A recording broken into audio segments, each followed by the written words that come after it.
first of all. Okay, guys, right, we're ready to go. I've got loud all of a sudden as well. Okay, just frightening. Okay, guys, right, first of all, welcome this morning. Sorry for the delay, but obviously in the best will in the world, IT and everything like that, connectivity can be quite difficult when you're bringing lots of people in. I think first and foremost, because you've had to sit around a little bit longer, and it's been great wandering around, getting to know you all this morning, which has been really good, because naturally we normally just chat to you online and don't get to meet you properly over the past few weeks as it's been. I think without further ado, I'd like Helen Farrell, who's Assistant Head of School. She's going to do your official welcome to the school and welcome to the university. So if I'd like to hand it over to Helen, thank you.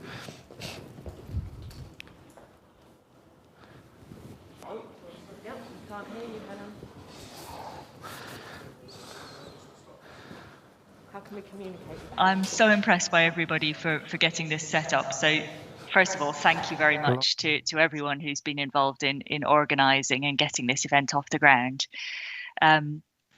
My computer is just deciding it needs to restart. I'm not doing that. I'd also like to welcome you to the campus, those of you who are able to join us. It's an important part of your learning journey to see the surroundings, to meet one another and to join in with these experience days.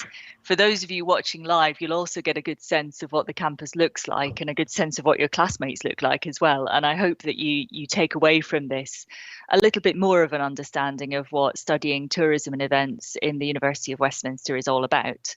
It's not just about the core teaching, it's about being part of a community and being part of a wider sort of learning community as well, understanding how your subject relates to the wider world. So welcome. Thank you very much for joining us today. And I hope that you get the absolute most out of today's session. There are lots of people to hear from, lots of people to interact with. And I hope that it proves to be a really positive experience for all of you. Ian, back to you, I think. Okay, thank you, Helen. Thank you very much. Okay, next to sort of welcome you to the university is Ilaria Papalapleri, who's the program leader for tourism planning and management. So over to you, Ilaria. Hi, everyone. I can't actually see you, so I'm talking into a almost empty screen. But it's very exciting to know that you are all there together, getting to know each other, and also for those who are following from home, hopefully this will be a different experience. And I just wanted to say, I hope you really enjoy the day. And I would like to thank especially Ian and James for organizing all of this and for the amazing lineup of speakers that they've put together. I think there is a lot of interesting insight into industry to have today. So I hope you guys enjoy the day, enjoy the speakers, and get the most out of the day. So that's all I wanted to say. Have a very good day. Bye. Okay, I'd like to hand over to Claire, who's program leader for BA Tourism and Business.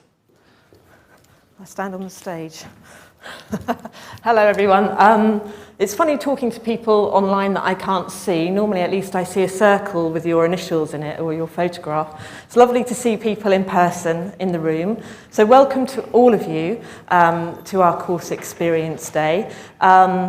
You've seen me on a Friday on Understanding Tourism, so I don't think I need to introduce myself to you. But it would be great to be able to talk to you in more detail today, those of you that are here with us in the room. So to get to know you a little bit better. I hope you really enjoy the day, as we talked earlier about really thinking about the kinds of opportunities that the businesses and organisations that you're hearing from today offer to young professionals in the industry, and to start to think about maybe where your interests lie, which industry sectors inspire you the most, and the type of work that you'd like to be engaged in the future.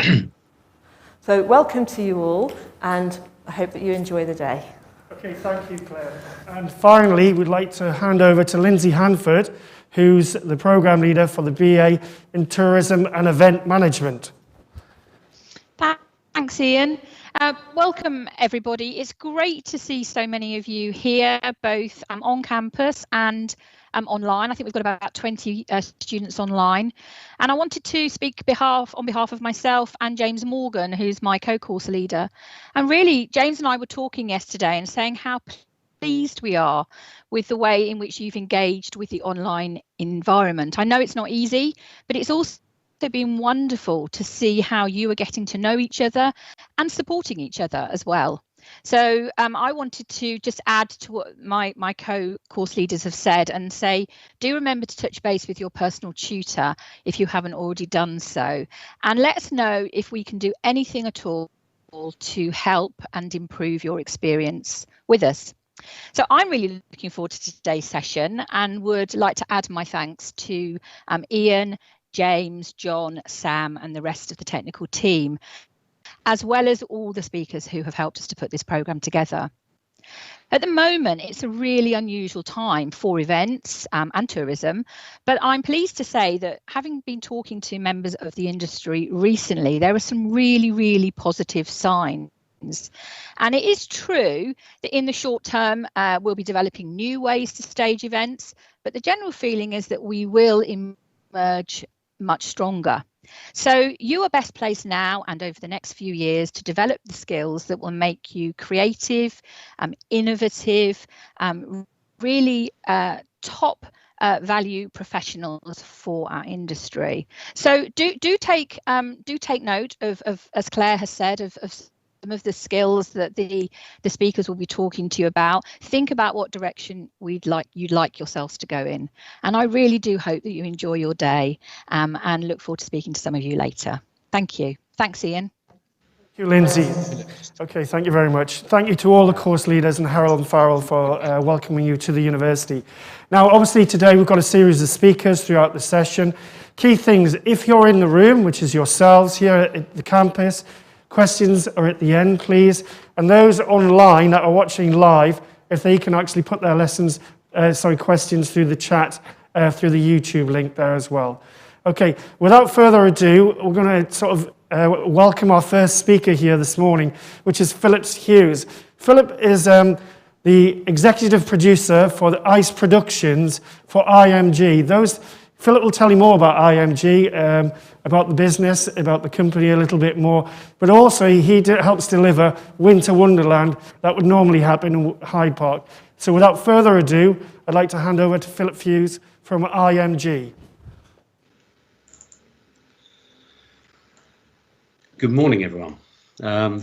This is unusual times, as all the course leaders and introductions have made clear. This time of year, usually, I would be in the middle of Hyde Park, starting to build a huge event. What I'm going to do today is just introduce you a little bit to IMG as a company,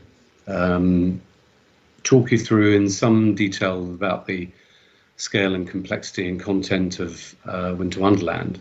It's a good case study to see, and I think at the stage you are, to see the kind of scale of putting something on like Winter Wonderland will give you an idea and a flavour of what happens and what the roles are in creating something like that.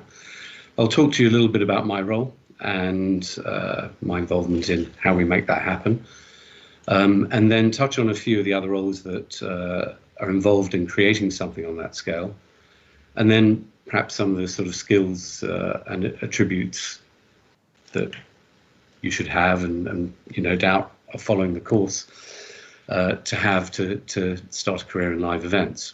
And I hope this sort of helps you decide what route you'd like to go. Live events is incredibly exciting. And for me, has always been, well, for many years, part of my life. And it's an incredibly fulfilling and satisfying role. And I think all credit to you all for taking the course and looking at the whole world of live events and tourism. So Before I get into the detail of Winter Wonderland, IMG is, you may have come across the name. It's a global leader in events. They manage licensing, sports management, representation of actors, models, and they also operate under the Endeavour corporate umbrella. American-based, privately owned, operating out of 30 countries around the world. And they have a very large events division, which runs events worldwide, from golf tournaments, tennis tournaments, fashion weeks worldwide, cricket, the IPL, football, Premiership.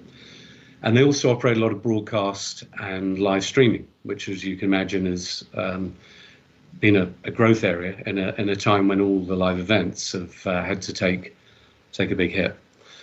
One of the most unusual events, which until I joined IMG a few years ago, I had not really come across, perhaps because it's not very big in the UK. They also own and operate one of the largest viewed events in the world, which is rodeo bull riding, and UFC. Those events are actually operating now, and as a company, along with motorsports, cricket and a few others, they've managed to put on some live tournaments with some audiences in some countries, depending on local guidelines, and some without audiences, just in stadia around the world. In the UK, IMG have a live events division, which I'm obviously part of. We operate music festivals, so Hampton Court Palace Music Festival, the Big Feastival, taste festivals. So we've got a culinary section that look after taste festivals. Again, some of you will have heard of these, been to them, hopefully seen them, enjoyed them. And recently they've partnered with SailGP, which is the global sailing championship out of the UK, as well as, although it operates around the world. And I don't know if any of you saw or had the chance to visit King Tutankhamun exhibition, which was at the Saatchi Gallery. Again, sadly had to close because of the initial lockdown at the beginning of the year.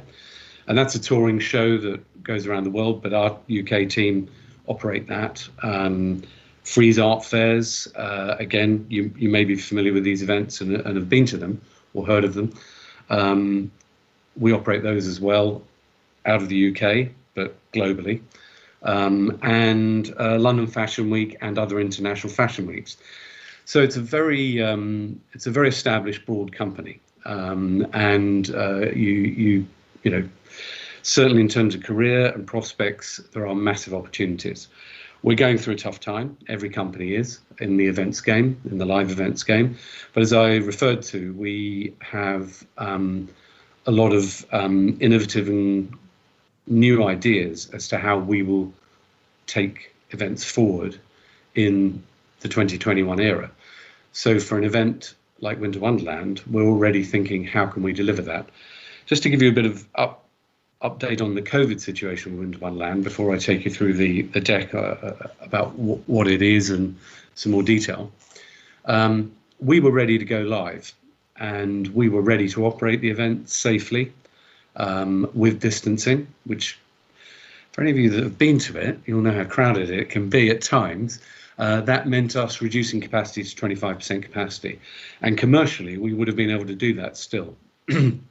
The final decision was made based on our responsibility to gathering groups of, could have been up to 15,000 people on site at one time.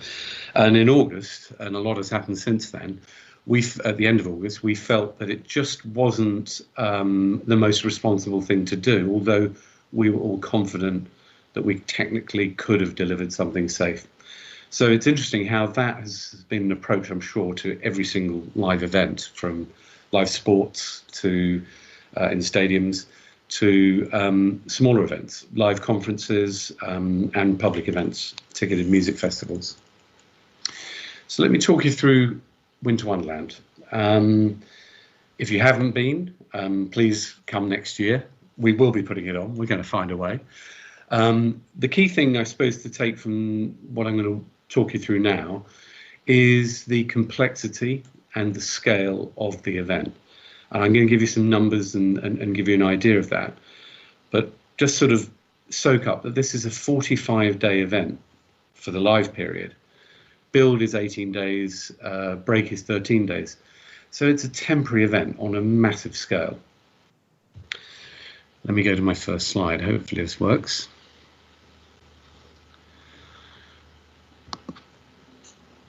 So it's a big, spectacular event. It's been operating 13 years. And in the 2019 season, we had 3.8 million visitors, which is a pretty significant sum, as you can imagine. It focuses around the seasonal holiday period of rides and attractions, and we've developed it so that it is no longer sort of seen just as rides and attractions. Christmas markets, very traditional this time of year, all over the world, all over Europe, and entertainment, food and drink, which are a massive part of it. It's about the experience. It's about, nowadays, people coming and really having that wintry, magical, Christmassy time. So I'll give you some numbers and share some facts. I mentioned it was open 45 days, opens from 10 in the morning till 10 p.m., which works for us with licensing, and obviously there's a lot of planning in that and a discussion with Westminster and the local stakeholders, from health and safety to policing and so on. It opens from 10 in the morning till 10 p.m. because our most significant stakeholder and partner in the project is the Royal Parks, who operate and run Hyde Park. And they're completely involved in every decision we make about content, how we operate it, pricing, every little bit of it. And all year we are planning the event, working closely with Royal Parks and our core team. I'll come on to that a bit later. So just some fun facts here. I think the main sort of significant point is the scale and the coverage. So 143,000 square meters of space, and it's grown to that size. I'll show you in another slide in a moment. We have pre-bookable attractions, which are shows, circus, Magical Ice Kingdom, ice rink, and various other things that people can pre-book and then come and make that part of their day visit. For the Magical Ice Kingdom, for example, which is under my remit, we create a walk-through ice experience in chilled environment, operating at -10 degrees. We use 500 tons of ice, special carving ice and snow to create that particular feature. We give out 50,000 free gifts. Well, Father Christmas does. We have a Santa's Grotto, which is free to public. And as I mentioned in passing, the 18-day build is pretty significant. If you think that construction sites, and if you were building a theme park, you would have, a year, possibly even longer, years to build something. I know that when the first Disneyland site was first built by Walt Disney, that took nearly 2 years to build. And although larger than this site, it just gives you an idea of what we're trying to achieve in a short period of time.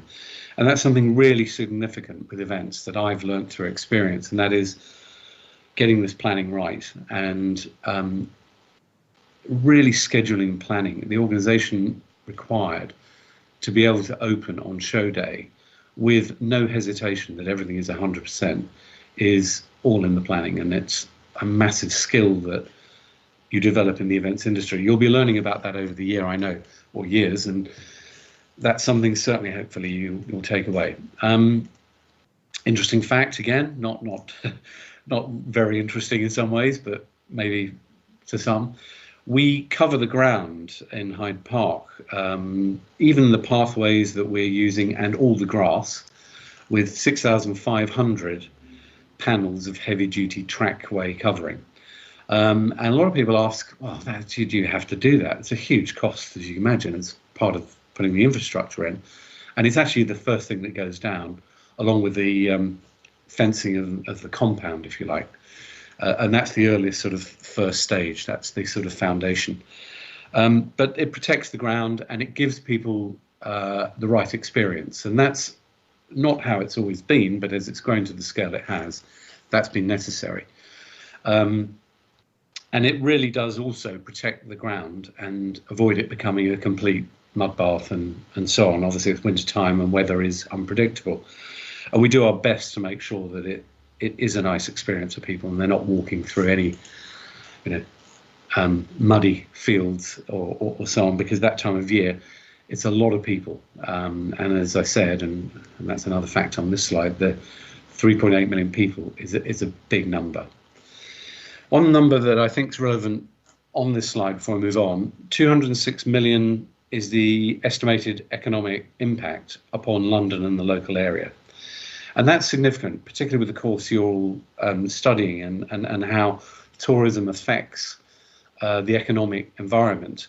So how does a live event of this scale affect the local economy? And that's really why, I have to say, full credit to Westminster and the Mayor's Office and Public Health England and London. We all tried to make it happen this year because it is so significant to the whole area. And as you may or may not know, it's located in Hyde Park, which is a large park next to one of the largest shopping areas of the West End, Oxford Street. And so it's massive that this event is held. It affects everybody, TfL, taxis, shops, hotels, restaurants that people go to either before or after a visit. It's a huge event and incredibly proud to be part of it. So a quick comparison to give you an idea of scale. Winter Wonderland, we said, 6 weeks, 3.8 million people. Disneyland Paris in a whole year has 9.9 million. Europa Park, which is another very large theme park in Germany, has 5.8 million visitors annually. Portaventura in Portugal is another fantastic theme park, has 3.6 million visitors annually. And probably the most significant here, to give you an idea of where we sit in the UK in the leisure industry, 2.3 million visitors visit Legoland. This was last year, 2019. So it just gives you an idea of how that sits versus other permanent leisure parks. It's grown over the years. It was started by 3 individuals in 2007, 2008. And then it's grown in scale. That shows you some idea of the footprint. The largest now being the full footprint, which is the footprint I mentioned. So for the last 4 years, it would have been 5th this year, it's been that scale, and that's made it extremely large. And if you've been to it and enjoyed it, you'll know that it's a big event. It's a complete town in some ways. I'm going to whiz through some of these slides now because I wanted to give you a flavour and idea of the event, but I think it's important to just address some of the things that you need me to pick up on today. That's a visitor-friendly map, and the idea is that there is enough content to keep people busy during the whole visit. Average time of visit and time spent is about 2.5 to 3 hours. And historically it hasn't been ticketed. This year it would have been, because we would have had to do track and trace, and it may become a ticketed event in the future, but it may be free, although ticketed. As I said, I'll whiz through these. Some of you will have recognised it, but it gives you an idea of the scale. I mentioned the need to have festive market, large ice rink, the big wheel, which is a big standout feature, now 80 metres high this year. Last year, a lot of fairground rides. We're very keen now not just to be fairground rides, and that's very visible, and you'll see it if you haven't been to it anyway when you drive or walk past. And from the air arriving into London during winter, it's a very big visible standout feature. I mentioned indoor shows, Magical Ice Kingdom, which is a fantastic creation that has been introduced for the last 6 or 7 years. I've been involved for 3. And we've taken it to a new scale, giving it more theming and making it more immersive with actors. There's a lot of themed games and rides, and the idea is that year on year we try to up our game. We try to make it that bit better. A number of restaurants, there's 80 bars and restaurants, Bavarian Village, quite fashionable, new styled bars, street food. And we've taken a new direction with this so that it's not just the usual bratwurst stand, although that's all available. So a little bit about my role.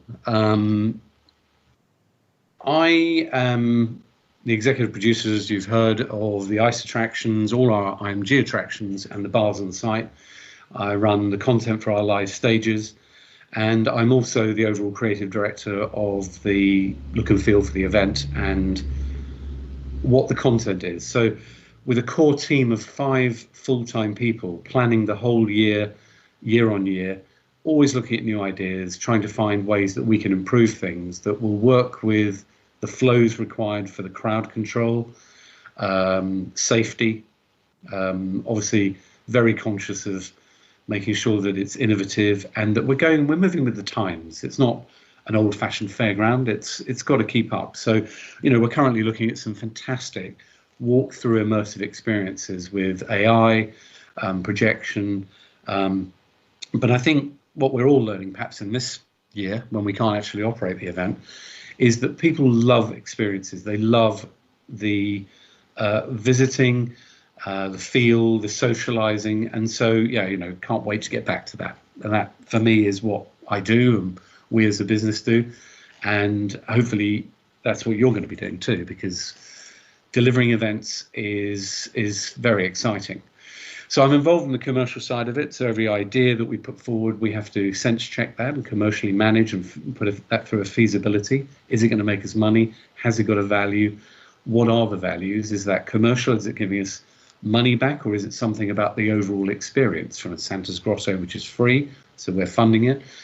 And I also work with our sponsorship and partnership team, pitching to large sponsors that might want to get involved and finding opportunities for them and trying to make that work and ensuring that that fits the event and what we see it as. So I'm involved in the delivery, the build, production, pretty long days. When we're building, it's full on and it's extremely carefully procured and managed. And then during the event, I basically make sure that all the areas that I'm responsible for are operating to the best standards. We have a large team of management and staff who operate the event with us under our guidance.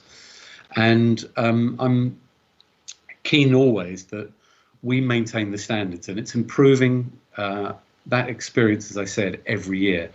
And it's quite hard. We have a lot of third-party operators. A lot of the rides, the largest roller coaster that's mobile in Europe comes in from Germany.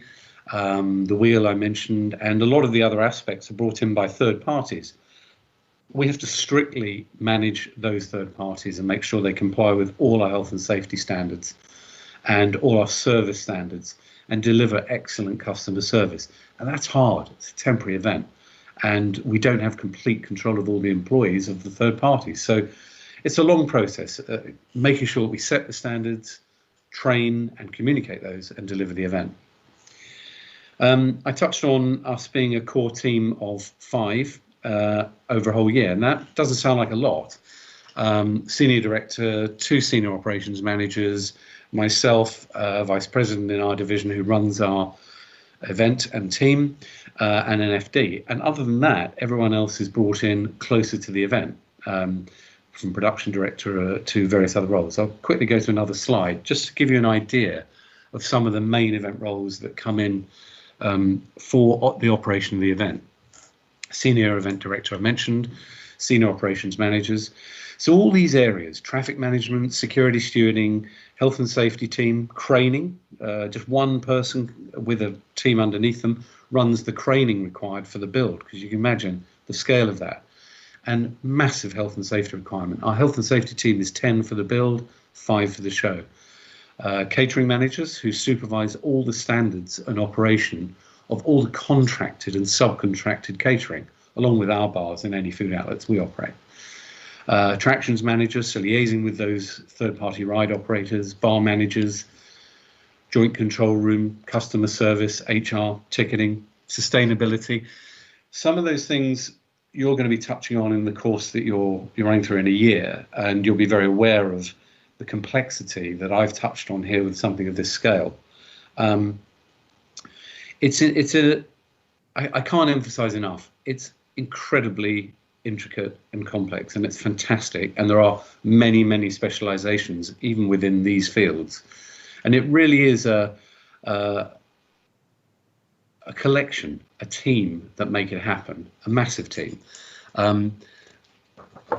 Perhaps now is a good time, before we move to some sort of Q&As, perhaps, if you've got some, is what perhaps I see in some of the attributes required to come into the events industry.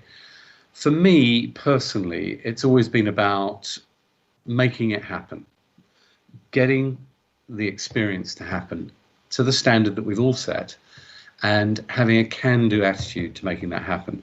Can't stress enough, with creating an event of something of this scale and this complexity, you will come up against challenges, and it's how those are dealt with on site by the team that make it work. I love to think teamwork is the dream work. Bit cheesy, but it is. It has to be a team. The other key component is planning. All the success of all events is in the planning, and that's every possible situation, even if it doesn't arrive, how you would deal with it. I can't stress enough the amount of planning we do with our senior team, training on site and communications on site, and systems we have in place to make sure that we can deal with any emergency, whether that's a medical emergency, a fire, or something more sinister or difficult to deal with terrorism or other issues. Willingness to learn. You've got to learn all aspects. You've got to get your hands dirty. It's a hands-on business. But my God, does it feel good when you've actually created something and you look at it and you see how that works. It's great to be part of. Calm under pressure. I like to think that's really important myself. It is, because whatever level you're at, it's really important to evaluate the situation and deal with it. And there is pressure, because opening day is pressure. It's timelines, planning, and getting it ready. So in all scenarios, I think that live events is the most incredible industry, and whatever area you go into, whether that's sort of corporate events, live events like we're talking about and I've spoken about, or whether it's conferencing. And these days increasingly virtual and hybrid conferencing, as it will be linked with live events. It's an immersive event. It's going to be, it's a fantastic industry. It's not going away. We're going to be back in 2021 with a vengeance, because we've got the skills and we're going to deliver something incredible. So enough from me, I think. Hopefully that gives you a little bit of an outline of a major event, the kind of background and complexity, and a touch of information about my role. Thank you very much. Okay, thank you, Philip. I'm sure you've all found that quite interesting there this morning, and thank you for that, Philip. Very informative. Has anybody got any questions for Philip?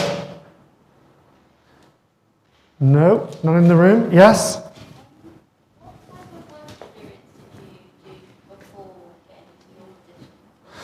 Okay, Philip, the question is what type of work experience did you do before you actually went into your position? That's a really good question, and very interesting, because I took a path of being in the hospitality industry. So I did hotel management training. I then specialised in conference and banqueting, as it was called in those days, events these days. And that's where I did most of my on-the-ground training about delivering events, and then got my first stages of experience. I then broke away and set up a small event catering business with some friends who were in the hotel business.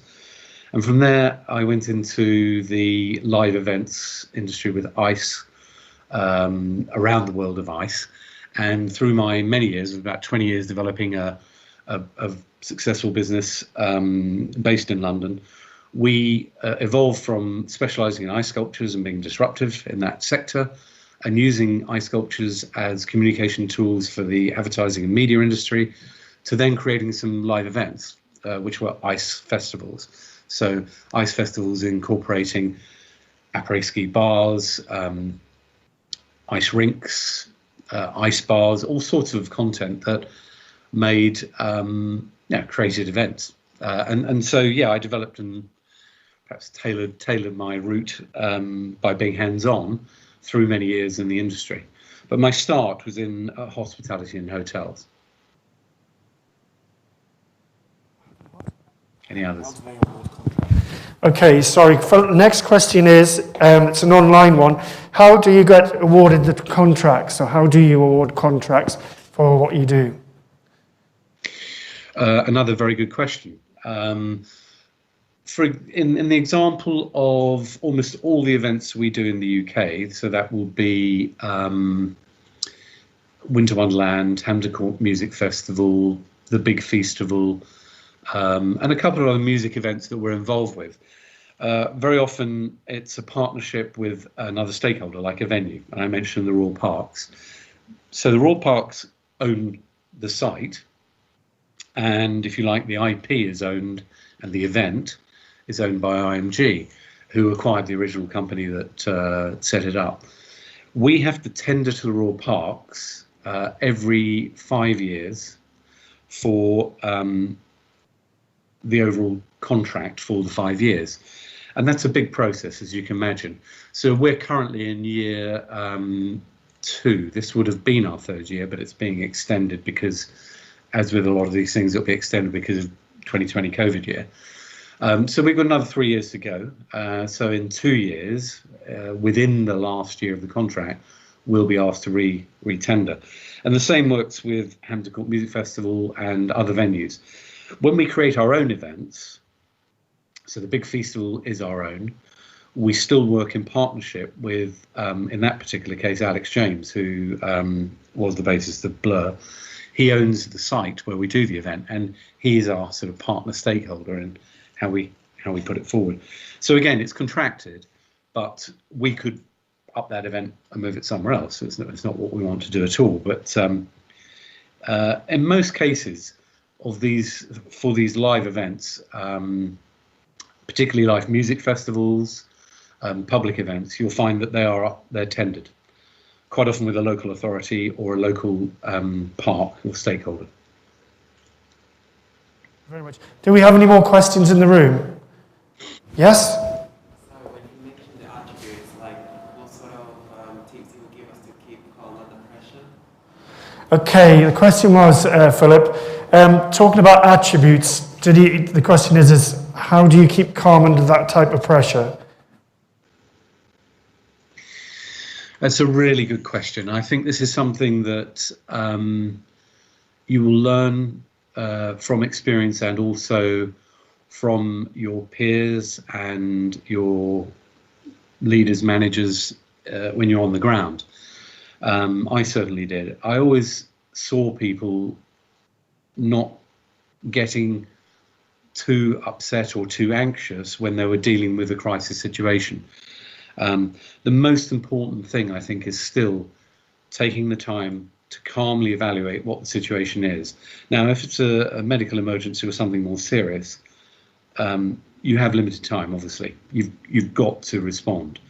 But I touched on this before, it's in the planning. So, for example, with Winter Wonderland, we have advanced desktops with our senior management team, including special advisors from the police, the fire brigade, London Ambulance Service, TfL, with various situations played out, and we all discuss what we should do, how we would react, and then we come up with a plan. And we have that plan, and we have to learn that off by heart pretty much before we open. And we then share that also with our key managers when we're opening and operating. But to go back to that question, I think it's taking a deep breath and just going, okay, what's going on here? What do we need to do?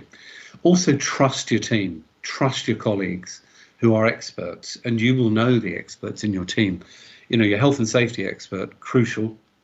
A senior event manager or senior director will have enough experience, hopefully, of having handled some of these situations. So look to them. If you are that person, you've got to lead. You've got to be the calm and collected one. But I think it's just taking a short bit of time to evaluate what the situation is, what's our plan, how do we put that plan in place, communicate it quickly and clearly without panic, and I think that's probably it. Hopefully it answers the question for you. Okay, thank you. And we have a question from online. And the question is, obviously it's a difficult time this year, as you've already highlighted, and the opportunities for getting experience in the industry is proving quite difficult. But one of our students has asked, obviously the event back up and running next year, will there be opportunities for volunteering to come and work with you next year? Yeah, good question. It is a difficult time. As a company, we've had to cut the overall number in our teams, very sadly, because we're trying to survive. And I think in beginning of April, we were down 85% of our usual revenues as a company worldwide. That's back up to about 30% now. But so you can imagine we've had to really cut back. But we're very positive about the future, and I know that we will be delivering events from summer next year. We are going to find a way. They may look a slightly different shape. So we are going to be, I know that our HR team are going to be still operating the graduate recruitment scheme, which definitely look at IMG, arts and entertainment online. I can certainly share that information with your leaders, your course leaders as well. And we will still have an intake. It may be slightly less than prior years for a year. I don't know yet, but certainly we are. And there will be opportunities, definitely, because these events are going to happen and we will still need massive teams, whether that's on a sort of freelance, temporary or volunteer basis, we still will be recruiting. And it's just desperately sad because, I work with a massive number of hugely experienced and skilled freelancers and staff, and they haven't had the chance to work on this event this year either. So it's tough times, but I'm confident we'll come back, and there will be opportunities next year with IMG and with Winter Wonderland and our UK division, definitely. Okay, thank you, Philip. Thank you. I think I've got one question really I'd like to put to you. You talked about the growth year in and year out, but from a tourism point of view, particularly, obviously it's difficult times. How important is tourism around that time for Winter Wonderland? Very significant. I'm not revealing any sort of trade secrets here, but 25% of our visitors are international tourists usually. Now that's a pretty significant sum when you think about it. And the London market, or the London Christmas shopping and the London experience is one of the most popular in Europe, even compared to the German traditional markets, which are obviously another very popular one, or German and other European countries. And another significant fact is that another 30% come from outside London, so UK tourists, so people travelling from all over the UK, whether that's Scotland, Manchester, Wales, West Country, Midlands. All those people also come to do their shopping or their London family experience, particularly during the school holiday period.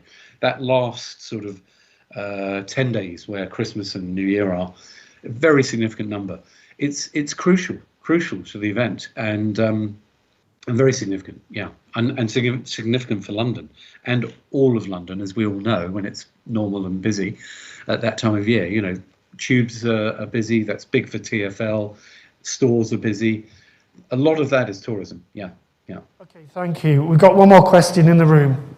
So I would like to ask if there is a new goal or target after skipping 1 year without having events like the one. Okay, the question is because obviously you've missed this year, what are the goals in the future, a couple of years down the road? Because obviously you've talked yourself about the significant impact it's had on you, where you were 85% down. Yeah, it's again a very good, relevant question to right now. Our view is we need to be innovative, innovative with content and how we present the event, so that it's still interesting, it's still relevant, and we still therefore make it appealing. I really hope, and we all hope, that we'll have international travel next year. But we've got to assume at this point we won't necessarily have international travel. So going back to our planning, we've got a plan A, a plan B, a plan C. Plan A is all rosy, as we were over a year ago, no major changes. Maybe some sanitizing changes, but maybe not too much else. Then we've got plan B, which is kind of where we would have tried to be this year, plan C, and so on. I think in 2 years, we will have another exciting event. Our core team, particularly me, we're working on content right now, which I have to say is so exciting. We're dealing with all sorts of studios that create fantastic AI projected presentations. So we're trying to make the content move into, well, where everything is actually moving as well, be very relevant and current at the time. And I think, we know that next year we've got to estimate that we won't get those sort of numbers realistically, because as we did in 2019, will people travel as much? Probably in the UK, probably not so many tourists. Who knows? None of us know. But I'd like to think that 2 years' time, we're very much back in the game and with a slightly different experience. But we've got the core objectives, which are that people have a good experience and they leave having had a little bit of winter magic, and it's part of the winter landscape for everybody in London, hopefully. But thank you for the questions, because they've been really... Any more questions? No. Okay, Philip, I would like to take this opportunity and thank you for spending your time here this morning and sharing all that information. Definitely from my point of view, I find that very, very interesting. I'm sure the students have it as well. And thank you for answering the questions both in the room and online. And thank you for your time. I'm sure the students would like to say thank you as well. Thank you. Thank you. Thank you very much. Okay, brilliant. Guys, what we're going to do now is we're going to give you a 10-minute comfort break, so you can go to the bathroom, etc., etc. But it's only 10 minutes because we are to quite a tight schedule, and then we'll be able to pick up time again where we held back this morning. Now, the key thing, because I appreciate you're new to the university, you've not been here before, there are toilets on this floor and the next floor, a couple of floors down. Obviously, because of social distancing, you've got to be 2 people per bathroom. So there are, I think, who's got student cards? Some of you. So if you've got your student card, you can access and go through the next studio to use the toilets on the next floor down as well. So there are some there. But if we can be back here by just after 20 past, please, that would be brilliant. Okay, thank you. Yeah, Claire's going to sort of show the way down. Stay here. Thanks for everything at this end, Philip. Much appreciated, and thanks for bearing with us. And you're dismissed and can leave whenever. Great. Thank you. Thank you. Appreciate it. Take care.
experience day.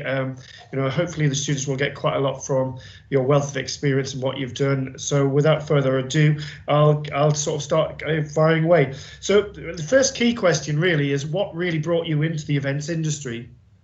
Well, at university, I did a number of things like lots of students do, and I did a history degree. So there were very few vocational degrees when I was at university, obviously a lot more now. But I was the social sec at my rugby club. So I organised the balls and the dinners and the tours and things like that. And, in time looking at jobs, I realised that this was part of what was then really part of the PR world. There wasn't there were clearly big events happening, but there wasn't a distinct events industry. There was a music industry, there was theatre, there were exhibitions, but there wasn't really kind of an events industry per se. So coming out of university, that's what I was keen to get into. And I looked around for things. I tried to get some experience with some PR firms. And eventually I got a placement with a company called NRN that had been given the contract to do the sponsorship and events for the Cutty Sark Tall Ships race in Newcastle in 1993. Oh, right, okay, yeah. And that was a consultancy set up by the guy who'd been the head of the National Garden Festival at Gateshead. So he'd come from a local authority into an events background, and I joined their business. And that was the start of my events career. Oh, wow. Right. OK. So, I mean, you obviously sort of talked about how you got there. What sort of skills do you think you developed whilst you were at university, which sort of give you the opportunity to sort of go into some of those roles that you took outside of university?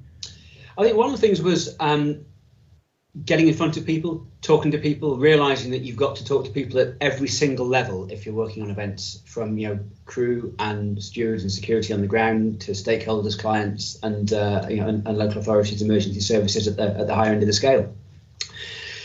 And from my academic side, it was the methodical approach of doing a history degree and the detail that went into that.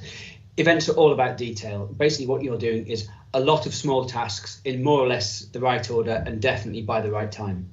Right. Okay. Brilliant stuff. Now, obviously, you've recently left the Great Run Company, but can you just sort of share your experiences, some of the events you were involved with, and what really took you into the Great Run Company, and then obviously where you are today? Yeah, well, I did a few when I was with NRN. I did a few tall ships races, did Newcastle, and then moved up to Edinburgh to do that, and then went on to Aberdeen. Each one of these was a kind of 2-year life cycle, working with the project team, so working in different cities and developing things. And then after doing 3 of those, I thought, quite fancy something else. I happened to see a job ad for Nova, as they were at the time, and still as a parent company. Oh, Great North Run, that was interesting, and I thought, you know what, this might be good for a couple of years. And then 23 later, I was still there. And what kept me there was the challenge. I went into it, quite like athletics, but I didn't go into it as a hardcore runner, and it wasn't the product. And, just as an aside, I know quite a lot of people are quite keen to get into sectors and events of things that they love and they like. And I've always thought slightly differently. I worked on a football show for a couple of years, the BBC Match of the Day live show, and that taught me not to ever want to work for a football club. Right, okay. Especially not the one I support. And it's quite good, I think, to be able to be detached as an event organizer, because you have to be detached. You have to fully believe your product, fully understand the experience, be fully involved with all aspects of it.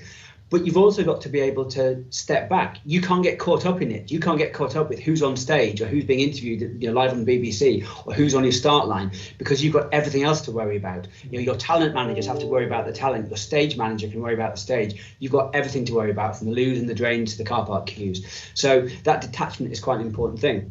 But when I went to the Great Run Company, what I found were difficult, complex events that were going through a period of change, with a change in attitudes from local authorities, and there was a need to change a lot of the systems they use. There was a challenge there in just sorting out the operational and the safety systems to get those up to the levels they are now, and just to improve our standards and to become best in field, which is what we wanted to do.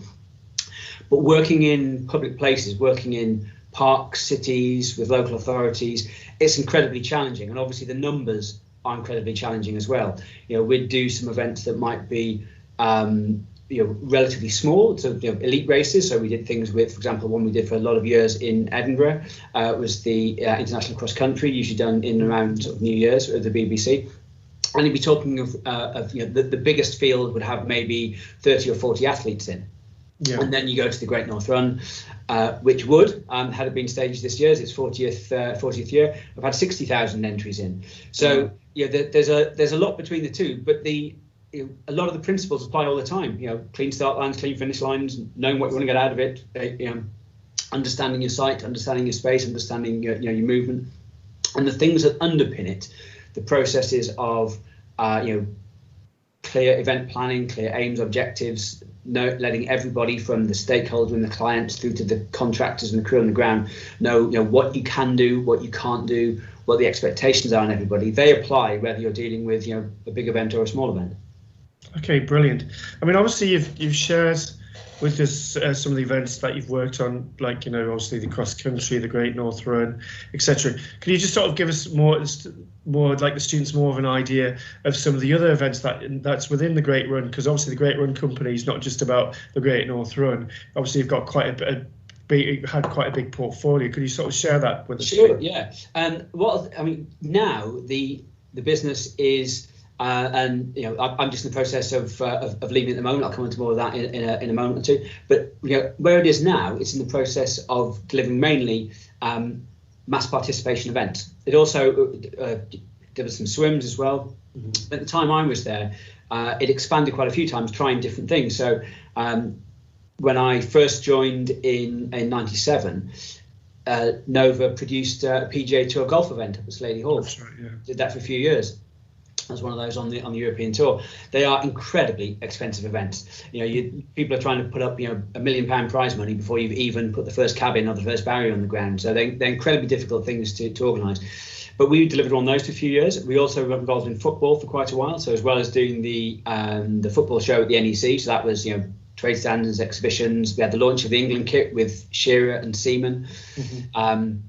We also did quite a lot with the Nationwide Football League, and we at the time set up the series of Manager of the Month lunches, which I think still goes on, still part of the PR that happens there.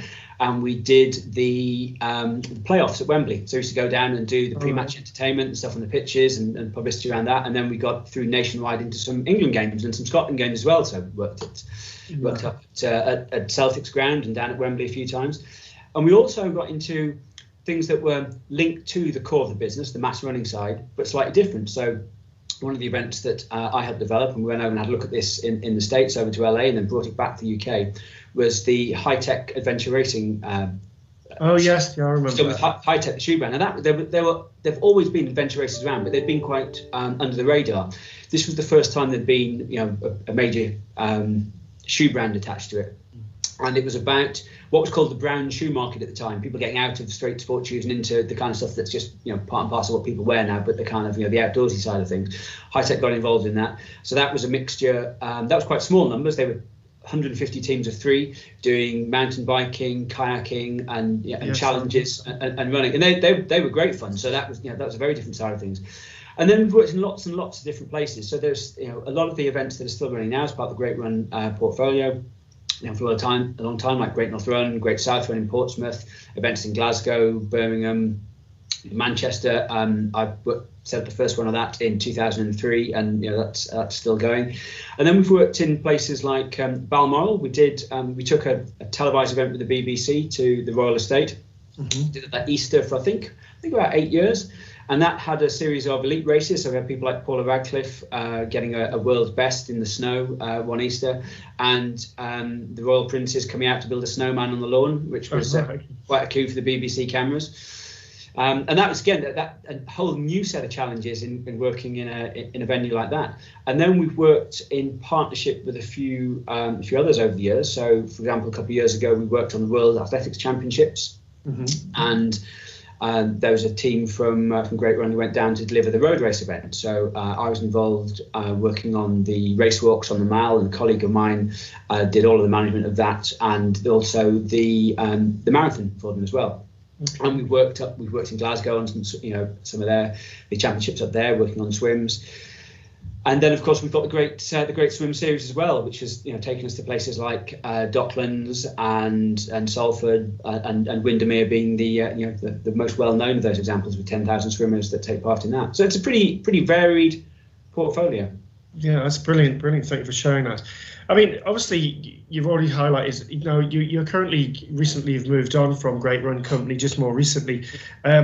Obviously, would you like to share sort of some of the things that you're moving into now or will potentially move into? Yeah, there's a couple of things that I can't talk about yet because I haven't actually got them in place. But I'm talking to a couple of agencies about working with them as a consultant. And what I started doing training up for over the summer, realizing that, as of right now, events aren't moving very much. That's not to say events aren't happening. There have been events. What there hasn't been are any events with really big numbers. And also what there hasn't been yet are many events that are making money. So one area that's very close to the events world is the world of TV, and I've worked with many of the events that I've put on with Great Run over the years have been live televised events, working with the BBC, Channel 5, Channel 4, Sky. So very used to working in and around TV, sporting OBs, and doing recce's and site bids and everything. So I looked at that. That was moving quite well. Taught some people I knew, and did some additional IOSH training in TV production safety. And I've joined First Option, who are one of the UK's leading event TV and film safety companies, as an associate consultant. So I've been working on a few shoots with them, doing some risk assessments for things. And after having done 28 years in the events world, whilst the events world isn't moving very far at the moment, it's not something I'm going to turn my back on. It's a fantastic industry. It's an industry like many at the moment with huge challenges because of the impact of the COVID pandemic. But it's also an incredibly rewarding industry. So I am. They say that in crisis there lies opportunity. So I'm having a bash and reinventing myself as a freelancer and a consultant, and I'm out there. And so far, my new life starts in about a week's time. And I've got a few gigs on the books, so that's good. And a little bit of other bits and pieces. I've done a little bit of teaching over the years. I'm looking to do a bit more of that, and working on a few bids for a few other people for some overseas events. There's a bit more happening in some other nations than there is in the UK. Yeah. Just due to the way that they've approached things and their different infection rates. And I think for a lot of us in the events world, I mean, clearly it's a very difficult time. It's a very difficult time, whether you're promoter, organizer, freelancer, contractor, supplier, you run an events business, you run a venue. It is very, very difficult. There is some more positive news in terms of help that's come from the Culture Recovery Fund for some places, but some have hit the criteria, got grants, some haven't. There's some changes, obviously, to the winter support scheme. Again, that will work for some businesses and not for others. And if you think that the events world makes its money in the main from May through to September. Yes, there are also Christmas and winter events as well. But so most people, when the pandemic hit in March, most people hadn't earned anything in 2020 at all. So that has been incredibly challenging for the events world. I do feel for graduates that came out this year, it's incredibly difficult. I set up a series of event talks, linking in with graduates through LinkedIn, and we did self-help things over the summer. Now, however, it's probably a pretty good time to be an event management student, because the reality is, and it's an unpleasant one in ways, and there are going to be a lot of people that leave the industry, but that is going to mean that there are going to be openings, and in 1, 2, 3 years time, there is going to the events industry is going to restart. You can't take away those huge moments in our lives, whether it be sporting, music, whatever, and put them on a Zoom call. It just doesn't work. Yes, it's quite interesting seeing Dave Grohl bash his drums in his garage, but it's not the same as seeing him do it on the pyramid stage. And the big moments that we look back to, those moments of those kind of collective adrenaline highs, that's where they come. They come at events. Events have a huge, whether we know it and appreciate it or not, it's there that they have a huge cultural significance. They're hugely important aspects of our lives. They are hugely important in signposting major turnings in our lives. Regional, national, familial celebrations, and there will be a need for for people to be part of them. So.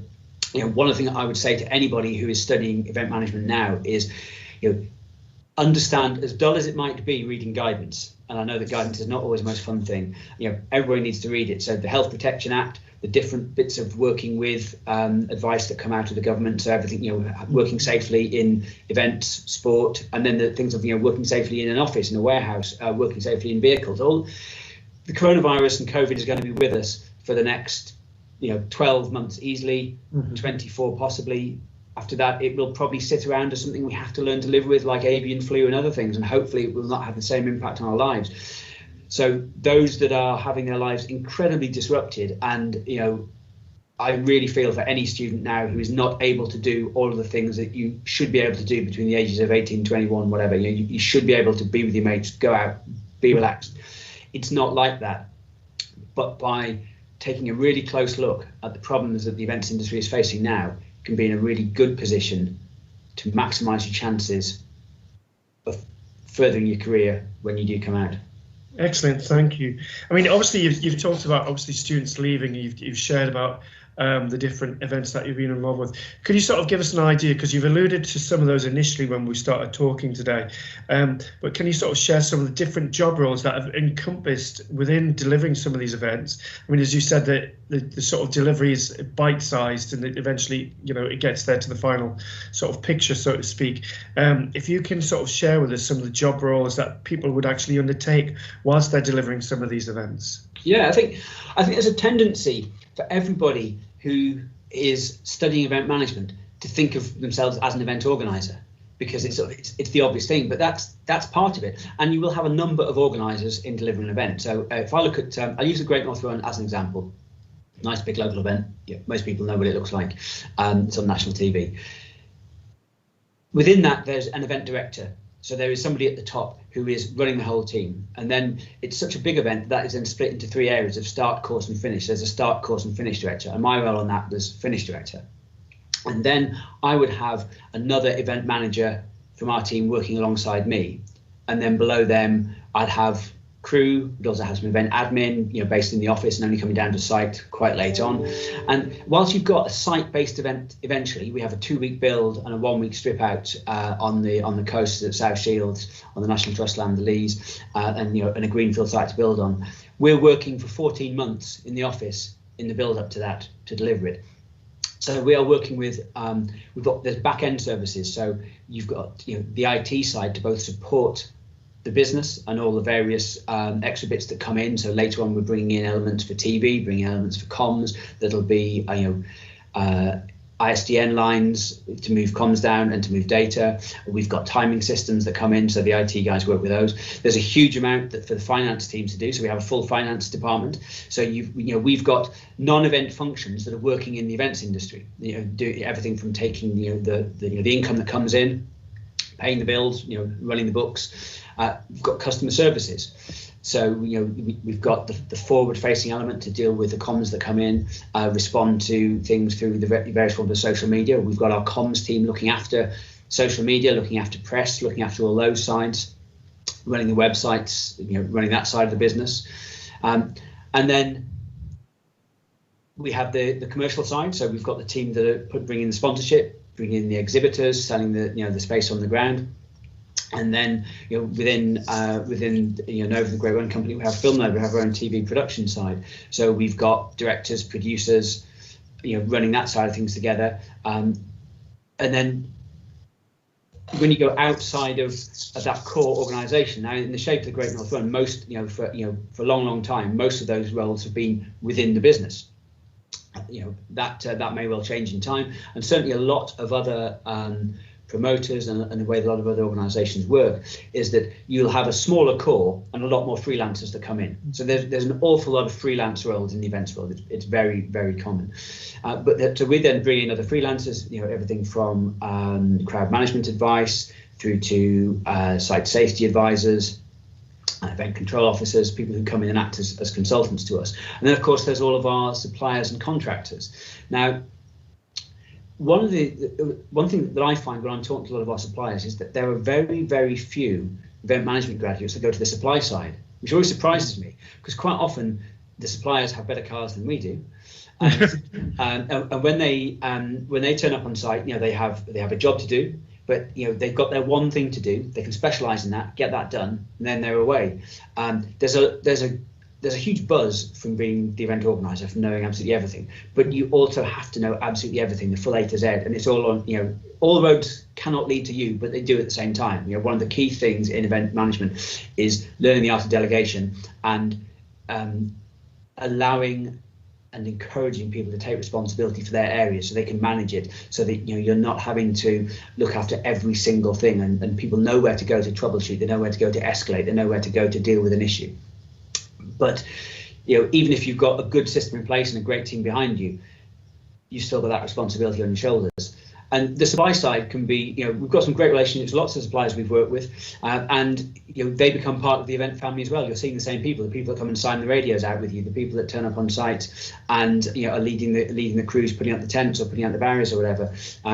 So I would definitely encourage people to look on the other side of the fence and not just see things from an organizer point of view, because the one thing that really unites the events industry is the supply side of it. We can't work without supply side, and as a sporting events organizer, you wouldn't necessarily on a kind of certainly not on a daily, but probably not even on a weekly basis or even monthly, chat to people who work in music or weddings, but your suppliers do, because they're still supplying radios to the same people, and everybody's still using tents, everybody's still using security. So this is how you find out about other things, and this and often it's through the supply side that we make contact with other organisers to say, oh, I was talking to XYZ from Showsec, and they said you had this issue at your event. Have you got half an hour to chat about it? I mean, one of the let's be honest, remarkably few upsides of the pandemic is that there's been a lot more openness and lots of people talking. So on forums like LinkedIn, there's been an incredible openness with so many more people from the events world being willing to share and talk. And that's not just from experienced organizer to experienced organizer. If you're a student and you get online and start asking questions and showing an interest, there are people kicking their heels who are happy to talk about the world that they work in. And I've seen some very good examples of some very, very proactive students doing that and kind of building up their own personal brand. And you maintain that is going to do well for you, because you start to look like an event professional while you're still studying the topic. And there's nothing wrong with that, nothing wrong with that at all. I think it's quite interesting. Students that you're talking to have actually just been working on that about LinkedIn and personal branding. I'm sort of going to prone that a bit more. What advice would you give the students? You've said about building up their profile in an event experience. What advice would you give, Charlie, in relation to the use of LinkedIn and developing their personal brand? I think LinkedIn is a conversation. It's not just a big post and look at me. Obviously, there's an amount of that. Lots of people use it as a selling forum. Lots of people use it to create business leads. But you can do that in different ways. If you see something that interests you, that you want to know more about, comment on it. Don't feel I can't comment on that because that person has run X festival for 20 years, or that person works for this huge touring production company, or that person just looks really intimidating from their profile pic. Or seen their qualifications and man, they know so much more than I do. Ask them a question, or just comment on it, or show interest. Or if you think that other people that would be interested in it, tag them in. Let them know about it. Just start things moving. If there's to talk about, feel free to talk about it. You don't have to be an expert on it. You can say, I'm very interested in what people think of X. This is my take on it. What do you think? Your take is your take. You can have the confidence to have that. Somebody, I don't see a lot of people being shot down. Hopefully that wouldn't happen. I would also hope that if you encounter someone like that, you can do two things. One, you can find support from others, within the forum as well, and you can bounce back from it. There will always be some negativity out there, but there's a huge amount of willingness to share, to talk. If there's somebody that you would like to try and find out more about their business or more about the industry they work in, follow them a bit, build up a bit of a rapport, and then maybe drop them, link with them, drop them a message. It's like, yes, it's virtual, yes, it's online, but it's still relationship building. So it's relationship building the same you would with anybody else, but it's professional relationship building. Now, when you're, if you haven't done a lot in the way of sort of world of work or volunteering or experience, that might not be something that a lot of the students watching this have got experience of. So just build it up. Go slowly. Don't need to rush into it. If you've got another 1, 2, or 3 years in university, there's no massive rush. So slowly. Develop a decent network. Follow people you're interested in. Look at the right kind of hashtags for things like events industry, event profs, event safety, whatever the bit you might, live music, touring, productions, whatever it is. Look at what's out there, and just get involved. If you see something and can't understand, like you look at something and think, why can't we have bums on seats in a football ground when this event at this theatre for Arsene Wenger's book signing looked really busy, and from the photos that I've seen on social media, there doesn't seem to be that much distancing. What's going on? Ask questions and you'll find other people willing to talk about it. Yeah. Because right now people are willing to talk, because unfortunately there are very, very few people in the events world who are able to fully fill their weeks. Okay, brilliant. Thank you. So one of the key things that sort of links to that and it leads on, so what advice would you give for a student to be successful in the events industry, and what key skills and attributes do you think they should have? One of the key things you've got to do, and this is easier to do in person if you're on site, in front of people, is you've got to add value and add benefit. What can you bring to make my life easier? Because ultimately that's what we're looking at. If you're looking at somebody joining your team, whether it's it's joining you on an event site for a few days, or it's someone coming to work for you and it's a full-time interview or for a fixed post, whatever it might be, there's there will always be a job description, even if it's quite a short one for actual event work or a more involved one. It's what's the extra thing that you're going to bring. One of the best ways to be able to develop that side, and what people bring is obviously down to them. It's down to part of what their personality is, what their own skills and attributes are.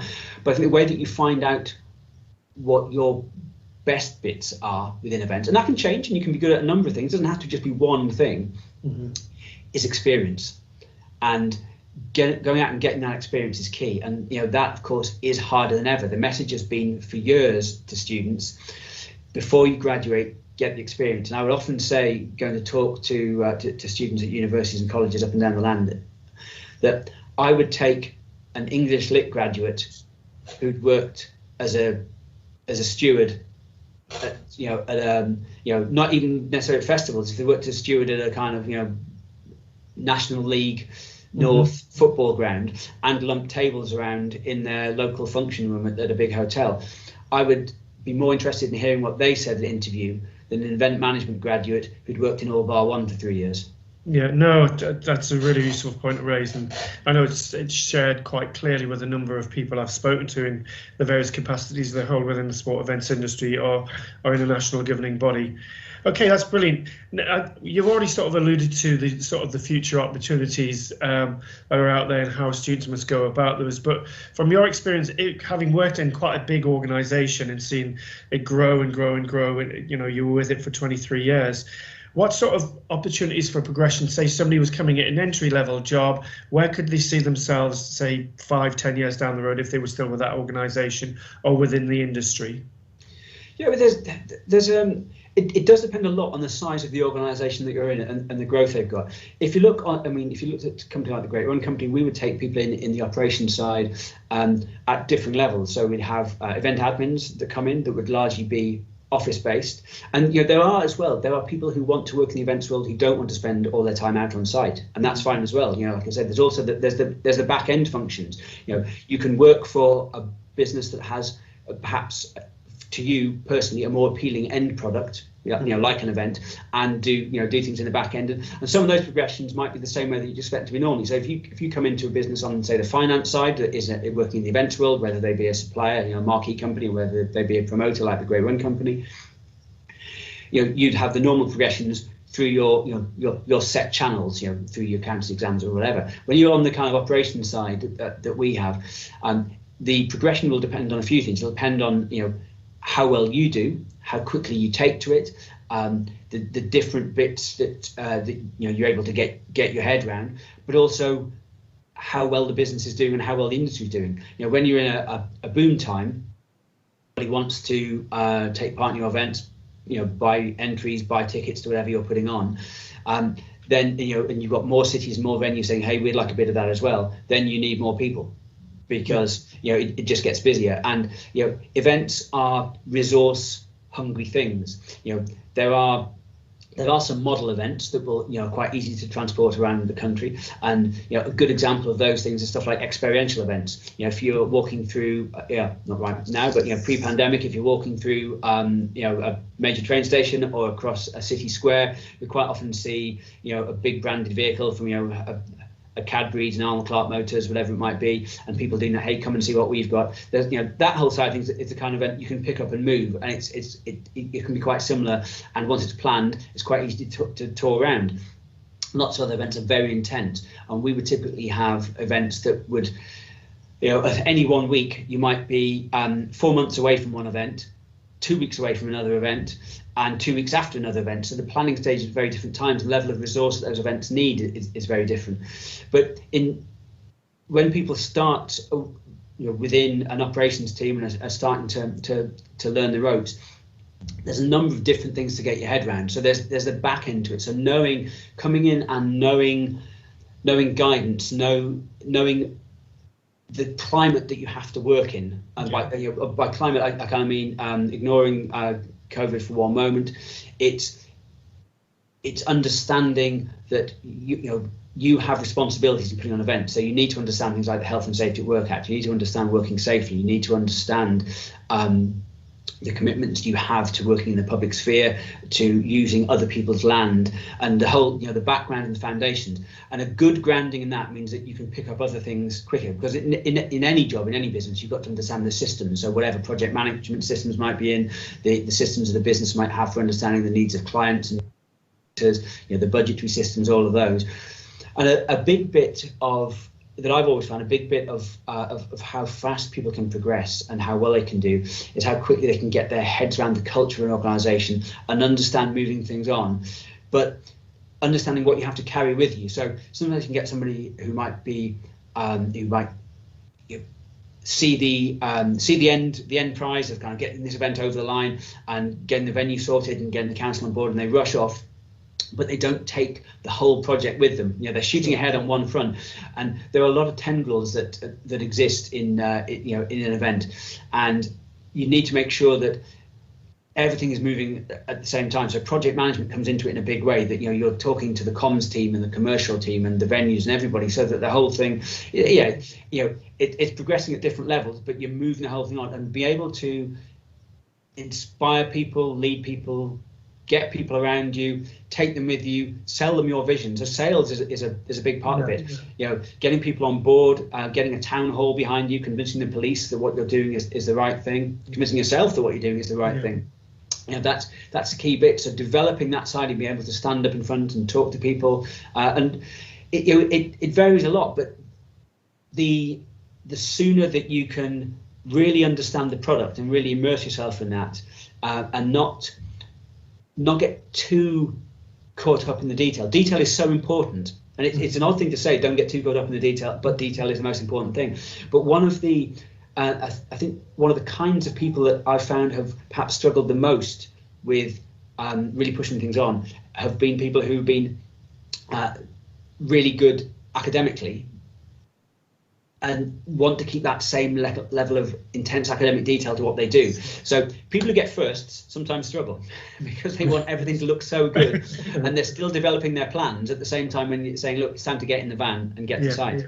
So there's an amount of knowing how to get from A to B as quickly as possible, but as smoothly as possible and as efficiently as possible is really important. So there might often be 5 ways to do something, and knowing quickly how to get it from 5 to 2 and then choose the right one and get there.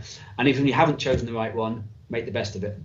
Brilliant. That's quite That's brilliant. Thank you. I mean, you've shared quite a lot of information there, Charlie, and I think the students would be quite enlightened to obviously sort of gain those ideas and thoughts and feelings of A, your experience, and B, the skills and attributes they really need to have. I'd like to thank you for your time this morning, because I know you're a very busy person, and we'll catch up with you very soon, so thank you very much. That's great. Many thanks. Okay, folks, so obviously we've got the sport event side of things done. Now, obviously, yet again, very similarly, Debbie Pearce. Debbie actually does do some lecturing here at the university, working alongside Claire at the back there, and I'm sure Claire would sort of give you some more of an insight to her as well. But Debbie, unfortunately, couldn't be with us today, but obviously quite an interesting background she has in retrospect of the travel and tourism industry, but also the events industry as well, which we're talking to her, I find out a lot more about. So without any further ado, moving swiftly on, this is your next speaker now, just before your break, Debbie Pearce. She's a managing director for SLC. Okay, right. Okay, right, Debbie, thank you for coming this morning. Thank you for spending time to talk to us about, obviously, your career in tourism. So I think that if I sort of kick it all off this morning with just generally, can you just tell us a little bit about yourself and your current role and how you got there? Yeah, of course. Yeah. So, yeah, my name is Debbie Pearce, and I'm currently the joint managing director of a marketing agency. We're a PR, marketing and travel trade representation agency. All of our clients are in the travel sphere. They're hotels or attractions or destinations. And I've been in this role since 2016, so coming up for 5 years next year. Time flies. Now, how I got here, I think, is a really interesting story, because I got here because my very first boss, when I left what was then Bristol Polytechnic, having studied business finance and tourism way back when, in the 1980s, my boss then was the general manager of what was at the time a very small agency. We had one shop in Bristol, one telesales in London. She and I had stayed in contact, and she contacted me in 2015 and asked me what I was doing. We met up and said that her current managing director was going off on maternity leave and they were looking for a replacement, and would I be interested? And I think it's really interesting because it shows you your value of your network and staying in touch with people. And I've worked for her from, I think I started in Austravel, was the company, in 1990, and I've worked with her up until about the end of the 1990s. But we stayed in touch all that time. And I think, well, I know the reason that she got in touch with me is because she knew that she knew the trajectory that my career had been on. She knew that I still had some synergies that would work with her agency. But most of all, she knew that she could trust me, and she knew that I was going to be responsible if I was willing to take the position. So yeah, I think that's a really interesting question as to how I ended up in this position. One of the things you highlighted when you were chatting there was about the network. And I mean, I suppose this is very similar to other industries, but if I sort of said to you, how important was that network to get you to where you were today? My network has been so important, because it's not just my current role that I was able to get through my network. I got the 2 roles prior to that via my network as well. So I was with Austravel, which was a direct sell, tailor-made specialist. We sold holidays predominantly to Australia and New Zealand, but we also did round the world itineraries. I'd studied business and finance and tourism at Polytechnic, and I wanted to work in the travel industry, and that was my very first role. I was a sales consultant, and I worked my way up to general manager by the time I left that role. I then had several other roles, which I'd applied for in the normal sort of fashion, sort of business development roles. I'd run my own business for a short while. But I then got a role, I think it was in 2010, with Monarch Airlines. And I got that role because I knew somebody who was one of the directors. They were recruiting, and I managed to get my CV via that person in front of the person who's recruiting. I still had to be interviewed for that role, but I found my way in through a contact. I left there in, I think it was 2014, and I went to a technology startup that had been started up by one of the directors that had worked at within the Monarch Group, and he'd asked me if I'd go across and join as client services director. So I think that just shows you just how valuable your network is, and I think that you can start growing your network at any time. So for the students that we're talking to. You know, they're sitting in a room of their cohorts and their network, so they can start growing their network at this point in time, and they can connect with people like me. I'm really happy to connect with anybody on LinkedIn. I think it's really, really valuable. In fact, most of the time, I would say 9 out of 10 people that contact me on LinkedIn, I will link in with them, because I never know when they're going to be valuable. I never know when we're going to have a synergy, we're going to have a need to talk. So yeah, I think that your network is absolutely key. It's interesting to talk about LinkedIn, because the students have obviously been working on, and obviously previous speakers have highlighted LinkedIn. From your point of view, with regards to CV building your network, how important do you see LinkedIn? I think LinkedIn is really important. I think it's in this online world we live in, it's another avenue in which you project yourself. If I'm interviewing somebody, I will look online to see what I can find online, and I will look on LinkedIn to see what their profile looks like, to see if they've had opinions on things, to see which groups they follow. So yeah, I think LinkedIn is a great tool these days, and I think that I would say it's not just having a really good profile on LinkedIn. I think it's also a matter of having an opinion on LinkedIn and having a presence on LinkedIn. So you can comment on other people's posts if you feel brave enough, put forward your opinion on whatever's happening in the industry at the time. I think it's very, very valuable. It's interesting you've highlighted for the students to sort of comment, have an opinions, which is quite important. I think one of the things that's quite interesting, you started off by telling us today you studied at Bristol Polytechnic, which I think is that the University of the West of England now? University of West of England, yes. Yeah.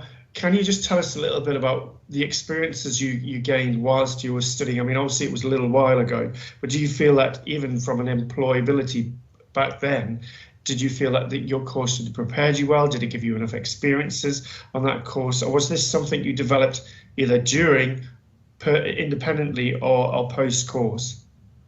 Yeah, that's a great question. Well, I mean, obviously for me, the world has changed enormously from when I was studying back in the 1980s. There was no internet. You know, when I started out, my first job, we had telex machines. Obviously, we did everything on the telephone or post or fax.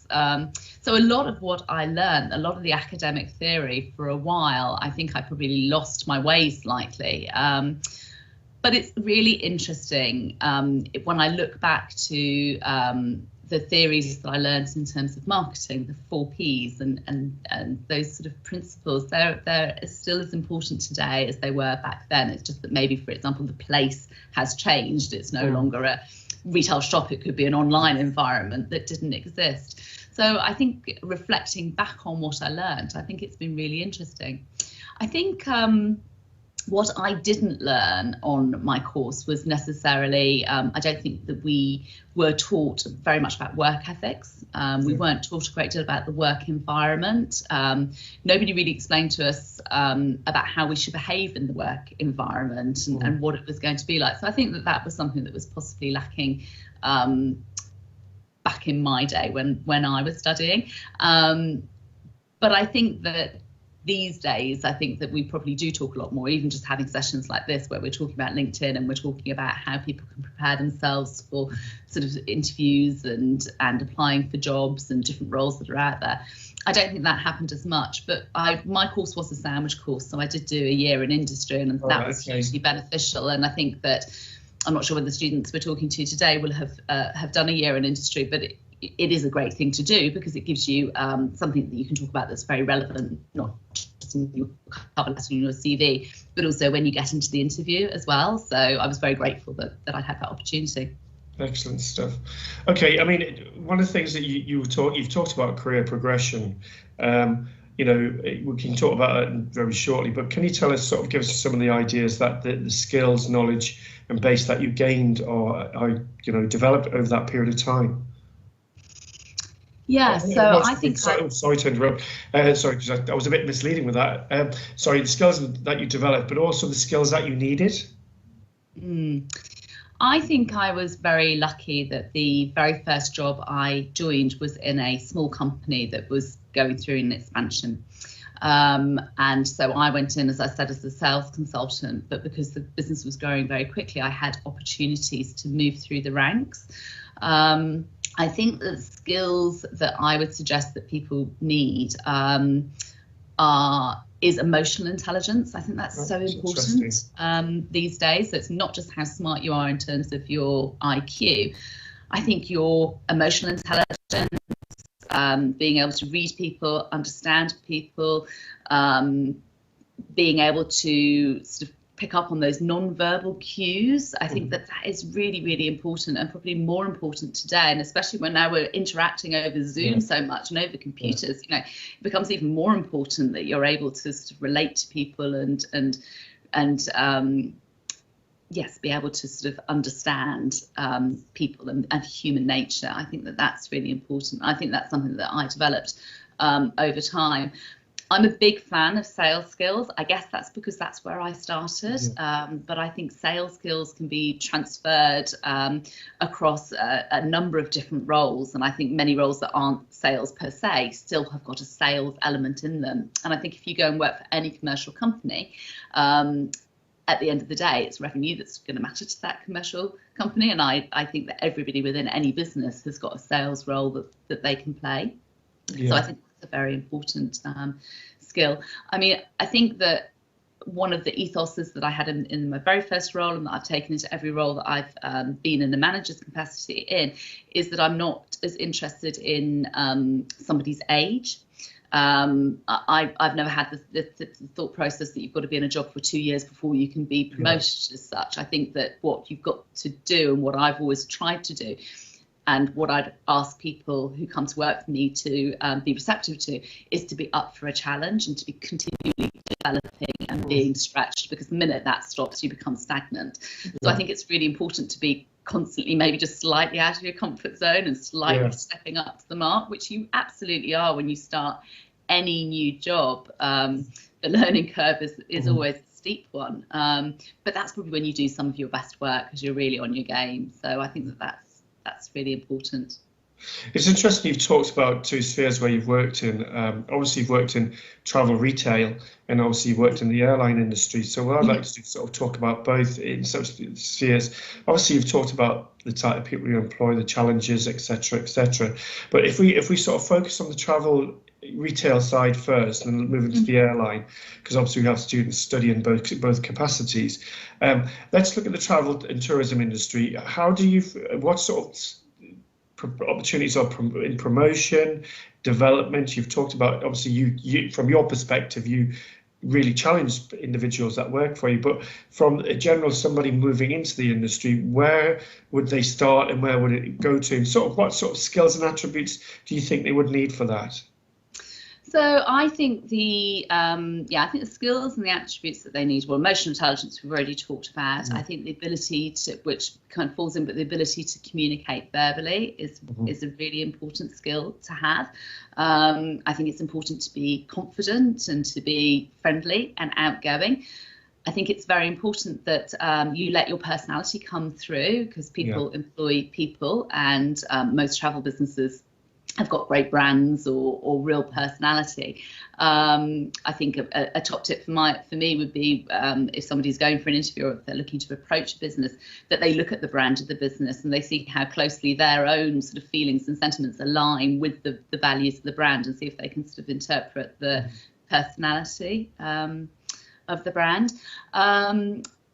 I mean, entry-level jobs, you know, we are, and I've always been a huge fan. It's how I've ended up being able to come in and work with you guys at Westminster, is because I've always been a huge fan of championing students. I really firmly believe that people in their 20s are at their absolute peak in terms of their intelligence, their ideas, their creativity, the fresh thought process that they can bring to a business. So I've always employed students. I started back in my technology role, which was a company called Transit, which was when I first met Claire Inkson, and we carried through into SLC. In fact, one of the former Westminster Tourism and Events students, I employed her. She was my first employee that I employed when I joined SLC, and she's still with us to this day. So I'm a big supporter of young people coming into our business, and you don't need to know the job inside out. What you need to be able to do is to demonstrate that you're willing to learn. And I'm looking for people that are willing to learn, not just on my time, but also on their time. So if I interview somebody and they have all the attributes that I'm looking for, if they said to me something like at the interview, well, of course, if I get this job, then I will spend an hour every evening learning more about your clients or researching the destination, or because a lot of what we do is travel trade representation, for example. So if I was going to ask them to look after a Turkish DMC, it would be great if they would say to me, yes, well, I've already watched 2 YouTube videos on Turkey, and I understand where the Grand Bazaar is in Istanbul, and the Blue Mosque is an important place to go to. So it's really sort of demonstrating that they are willing to put in some time themselves and a little bit of graft themselves, because that I think will get people a long way. Excellent. So if we can sort of look at the airline industry, because obviously you've worked in that industry as well, can you sort of share your experiences from that in a very similar question? Yeah, so Monarch Airlines, unfortunately, sadly, no longer with us. Very sad, we won't go into the demise. But yes, Monarch Airlines. I've actually had 2 roles in Monarch Airlines. I've been a temporary air hostess back in the summer of 1988, I think. And then I went back to them in about 2010. I didn't have any network connections. That's not how I got back in again. But it was interesting having seen the company develop. So I would say the airline industry is probably slightly harder to break through in terms of an entry-level position. But my top tip for getting into an airline, if that's where students want to work, would be to hustle your way in. So I would suggest that, obviously, by all means, look for jobs, but it is a harder industry to get into. So I think the best way to get into it is to start following people on LinkedIn who work for the company you want to work for. Find them on Twitter, follow them on Twitter, reach out and connect with them. Find a reason to send them a speculative, not job application, but a speculative cover email with your CV, explaining why you'd be a good fit. My other really good tip for airlines in particular is ask if you can do a shadow. So if you're somebody who's worked in tourism and you want to work in marketing for an airline, or you want to work in revenue management, although goodness me, all those numbers in yield management wouldn't be my thing. But if you want to work in brand, or if you want to work in partnerships, I would suggest going and asking if you do a shadow day. Find the person who's in charge, explain that you've just graduated, explain that you understand that the tourism industry is maybe not able to recruit at the moment, but express your interest in their airline, tell them why you're interested in the company, and just say, would you be able to go and do a shadow day? Because as soon as you get in there and you do that shadow day, you can then connect with all of those people, you can impress all those people. And something may not come of it for sort of 3-6 months, but you can stay in touch, comment on their LinkedIn, make sure that you're popping up occasionally. When they've got a job, they may well come back and ask you in for an interview. So that would be my top tip for getting into an airline. And it's not dissimilar to the way that I got into it. As I said, I knew somebody who was a director level there, and I managed to get my CV through them to somebody who was recruiting. So it is really possible. Excellent. Now, obviously, you're a managing director in your current position. Would you like to share, just to give the students some idea of the types of things, if they were to, say, for example, they came to do an internship with you, a work experience, what sort of projects do you work on? Could you share some of those that you can share with us? Yeah, of course. So we've got a real diverse range of clients. So our clients are either destinations. Our largest client is Western Australia at the moment, which is one of the states within Australia, but is the same size as Europe, so it's pretty vast. We also look after a couple of other destinations, such as Noosa in Australia, and we also look after Santa Cruz and Central Coast in America. So those are our destinations, and for our destinations, we do consumer marketing, we do consumer PR, and we also do trade representation.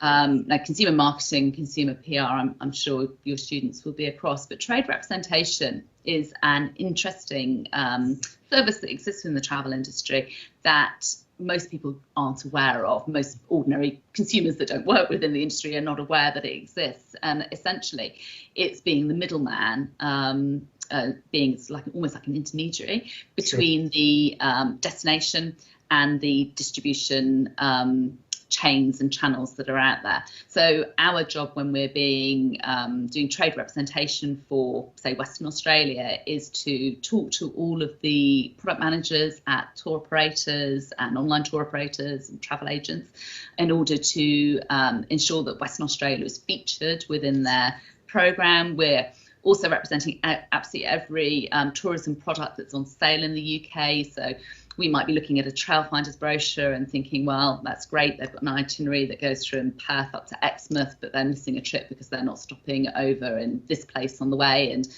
we might go to them and introduce them, pitch, sell in a new product. So we might have a meeting with a product manager and sit down with them and say, look, you know, this is a fantastic new tented safari near the Ningaloo Reef. We think it'd be perfect for your product, and here's the contact, here's the rates, and we'll put the two people in touch.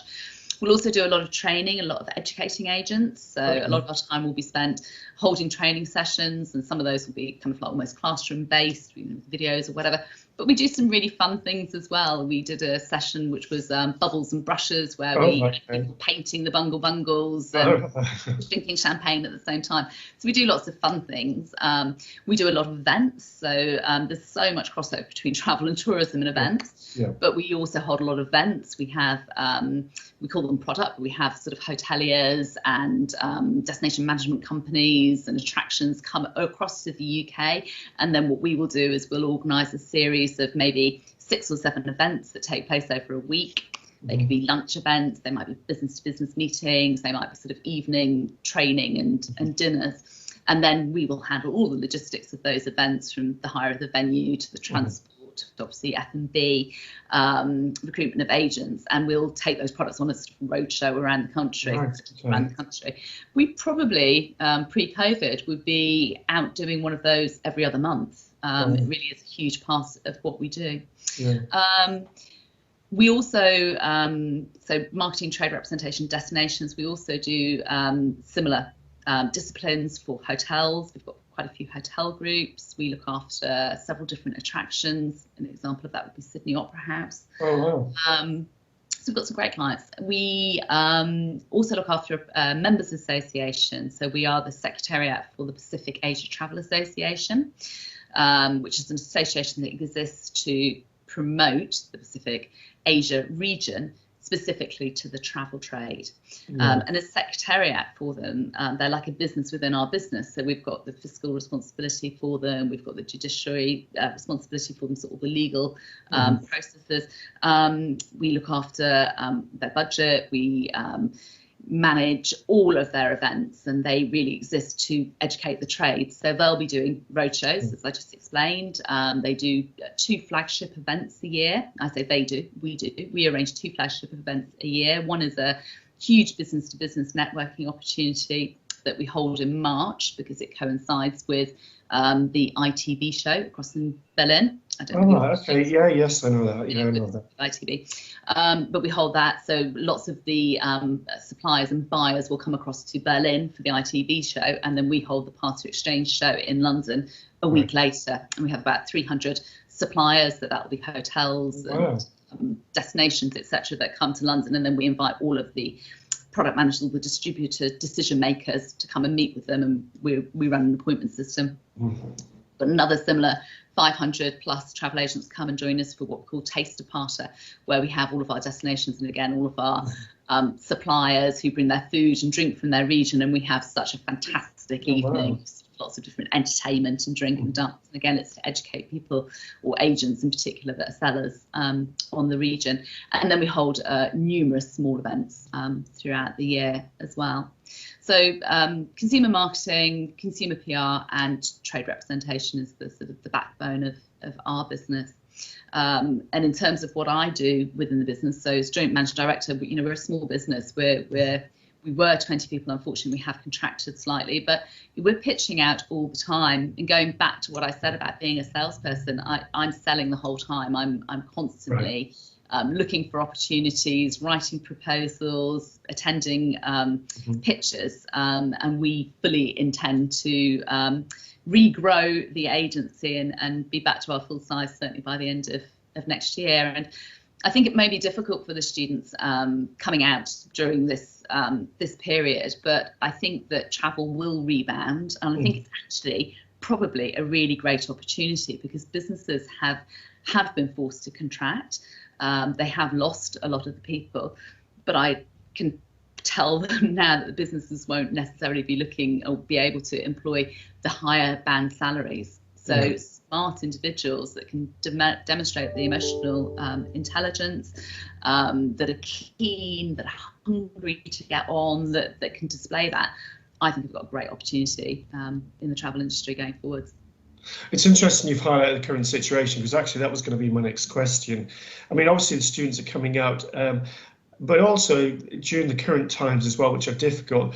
In what way do you think they can seek like work experiences or be involved with stuff like, you know, so you run it, obviously your business is very successful from what you've told us. I mean, how can our students, you talked about tapping into LinkedIn, but how can they tap into other opportunities, particularly our tourism and airline students? How can they sort of get those opportunities to gain some experience whilst they're studying at university? Yeah, well, I think shadowing days, as I mentioned, is a really good one. I mean, it is harder to do at the moment. But I think reaching out and contacting people and asking them if they've got any opportunities, asking them, just say, look, I'm really interested in working for you. You know, I've got like a Saturday morning free. I've got 4 hours that I could devote to your business. Is there something I can do? Do you want me to look as fresh eyes, you know, your social media, for example, or look at their social media if that's the thing you're interested in, and maybe contact somebody and say, you know what, I saw your social media and I just wondered if you'd like to do this, and I'd be happy to do that for you. I know it's difficult because you don't want to work for nothing, and I wouldn't suggest that anybody does work for nothing for a long time, but I think half a day of your time to sort of demonstrate that you're interested and you're serious about business is probably time well invested. I think I would normally say attend as many events as you can in the space that you work in. So when I was talking about the Pacific Asia Travel Association, for example, you know, if you're particularly interested in a particular sector of the world, but you don't know who you necessarily, which company you necessarily want to work for, you could reach out to the tourist board. All the tourist boards exist in London, so you could get in touch with Tourism Australia or Tourism New Zealand or the Canadian Tourist Board. Get in touch with their representatives and say, I'm a tourism student, I'm graduating this year, I've got a passion for Canada, I've always, you know, loved the country, I've been to the country, I really want to work for somebody. Could you put me in contact with 3 people? Ask everyone to put you in contact with 3 people. Most of them put you in touch with at least one person, and then you're building that network and you're making those ripples and making those inroads. And I think that's probably one of the top tips that I would suggest people do. Look for online events. Yeah, I think what's quite interesting there, when you obviously it's something you've emphasised quite a lot through our chat this morning about this network and using, and you know, for them to sort of gain those experiences. And so if you had 3 top tips to give our students, even at these difficult times, what would be your 3 top tips, Debbie, for our tourism and airline students? So my 3 top tips would be, well, networking, obviously. I've laboured that absolutely. Over and over again. Got that one. Networking would be number 1. Number 2 would be reflect on all the experience that you have. Reflect on everything you've done. You know, you may have had jobs that are nothing to do with travel and tourism. You might have worked in a pub behind the bar, for example. But spend some time and think about how that relates to the travel industry. What skills did you learn when you work in that pub that are transferable? Where you had sales skills, you had people skills, you had customer skills, you had to probably work to deadlines. You know, really hone in and really think about that, because if you're sending me a CV or a cover letter, I want to be able to get a snapshot of who you are and how you're going to solve my problem quite quickly. So I think that would be another top tip. Really think about what skills you've got that are transferable and how they're going to transfer into whichever part of the industry you want to get into. And then I think my final top tip would be to make sure that any presence that you've got online, and I'm sure you've had this conversation, is squeaky clean. So close down your Facebook account if you don't want employers to look at it. Spruce up your LinkedIn account. And I think, as I said at the beginning, try and have if you have an opinion, try and express your opinion and comment on other people's, so that when somebody does look for you, you've got that sort of 360-degree picture. It joins up. So you've reached out to somebody through a network. You've got your pitch ready. You know exactly what you're going to say in terms of job roles that you've had. And if they look you up online, they find positive factors about you. That's brilliant. Okay, Debbie, well, I'd like to say thank you for sharing your knowledge and experience this morning. I'm sure the students have gained quite a lot out of that, particularly about, being in the industry, what to expect, and some of the key things that they'll need to focus on. So thank you very much, and thank you for taking part this morning. You're welcome, and good luck to everybody. And reach out to me on LinkedIn. I expect to have a flood of Westminster students linking in with me. Excellent. I can put you in touch with 3 people. Okay, thanks. Thank you very much. Okay, when Debbie said that to me yesterday morning, I said, you do realise you're going to end up with 55 students pinging you now for a LinkedIn thing. Okay, I hope you found this morning quite interesting. Obviously, we've had 3 speakers this morning from different types of spheres of what they work in.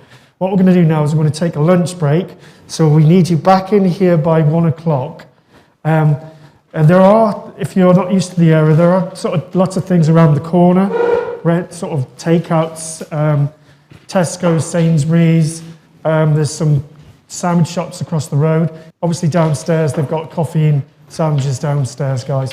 So I hope you've got something out this morning once again, and we'll see you at 1 o'clock. Thank you.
Lindsay, can you hear me?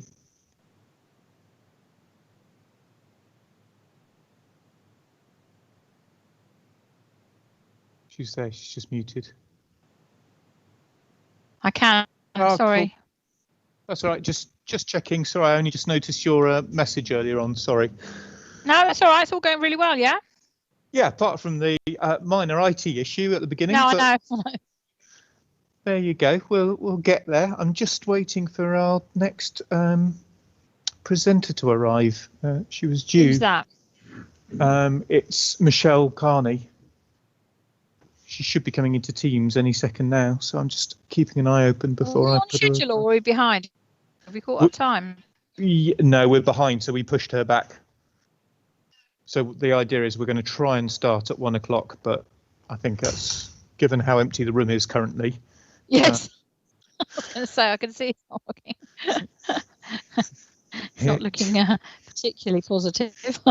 Mind you, the problem is you're quite a way up on that floor, so they've got quite a long way down to go. Yeah, especially with the one way. Yeah. So, anyway, I'm just going to have a quick. Oh, sorry, go on. I was going to say, well done. Thanks very much. That's all right. Thank you. I'll speak to you at the end. Yeah. Okay. Bye. Cheers. Bye. Bye.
Right, welcome back. I hope you're all fueled and refreshed. Before we introduce the next speaker, she would like you to watch the following video. So in your own time, gentlemen. People look at you. They stare. They all stare. They point at you. They shout things. They make you feel different. It's fantastic.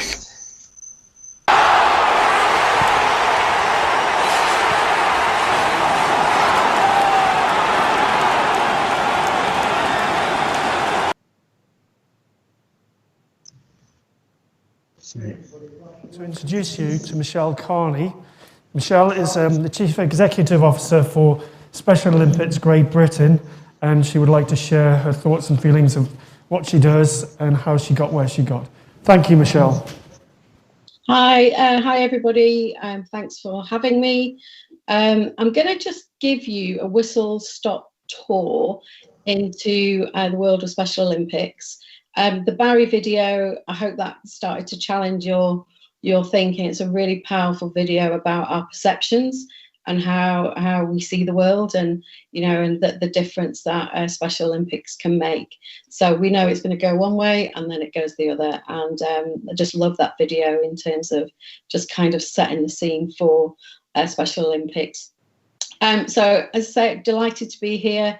I've been in my role here just over 2 years. I have a very eclectic background. I've worked in community sport, charity sport, professional sport, international sport for development, and international development, as well as a bit of a move out to commercial world, and ran a chain of Irish pubs in Australia and done some other commercial work. So might seem a very strange roadmap to get me here, but it actually all makes sense in the end. And when we get to the end, in terms of some advice that I can share with you, hopefully you'll kind of get an understanding why it's good to have a bit of different experience as your careers progress. So a little bit about Special Olympics, if I can move that screen. There we go.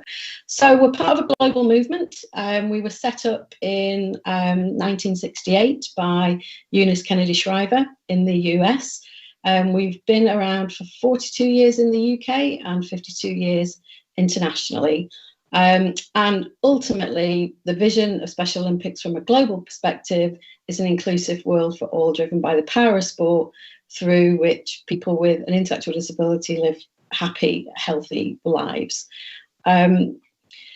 This is what drives us. So all athletes with an intellectual disability absolutely have the right to take part in sport and competition fully. And this is where we sit. So we're part of the Olympic family. So you have the Olympics, the Paralympics, and the Special Olympics. Olympics and Paralympics is very much about elite sport on one major event every 4 years. At Special Olympics, we also have one event every 4 years, but in addition to that, we also do competition outside COVID, week in, week out. So we have participation, we have competitions, activity every week of the year. So we're more than just the major event. But for purposes of today, I am going to talk a little bit about some of the World Games that we have. That's the picture for the global. We have 6.5 million registered athletes and unified athletes. And when we talk about unified, that's those with and without an intellectual disability playing on the same field. So for Special Olympics, well, if I work at Paralympics, you are divisioned on your disability. So you compete with people who have the same disability as you. For Special Olympics, we division on your ability. So if you can run 100 meters in 20 seconds, then you're going to be competing against people who can run at a similar speed. So It's very, very simple. It's very equitable, and we're not just about elite. So we have athletes competing at World Games who are not elite athletes, so they're not the best of the best in their sport, and that's why we're a truly, truly inclusive movement. This is just the roadmap. So a little known fact is, and there's a really great documentary on Eunice Kennedy Shriver that was made by the BBC last year. So Eunice Kennedy Shriver, the sister of John F. Kennedy, part of the Kennedy clan, they had a sister, Rosemary, who had an intellectual disability. And Eunice felt very, very driven to ensure that Rosemary and those like her had access to sport. So, you know, the Kennedys had an awful lot of money, a lot of power. Her father thought he could fix her by sending her for a lobotomy. And clearly that didn't have the desired effect. And Rosemary was never seen in public again. So Eunice Kennedy Shriver set this up in 1968. She, at the first World Games, there were exactly 0 spectators, and then moved to 2015, the World Games in LA, where there were 88,000 people at the opening ceremony. So there's a whole big journey, and lots of things going on in the US, but we're not as well known in Great Britain. And I talk about Special Olympics being the best kept secret in Great Britain, and we're on a mission to change that. So from a World Games perspective, the first games outside the United States was held in Ireland, in Dublin, in 2003. That fundamentally shifted the landscape for those who live with an intellectual disability, learning disability, and their families across Ireland. So it changed everything over there, and we are currently 16 years behind where Special Olympics Ireland are, because they hosted a World Games, and I'll come on to that. So that is Eunice with some athletes in the early days.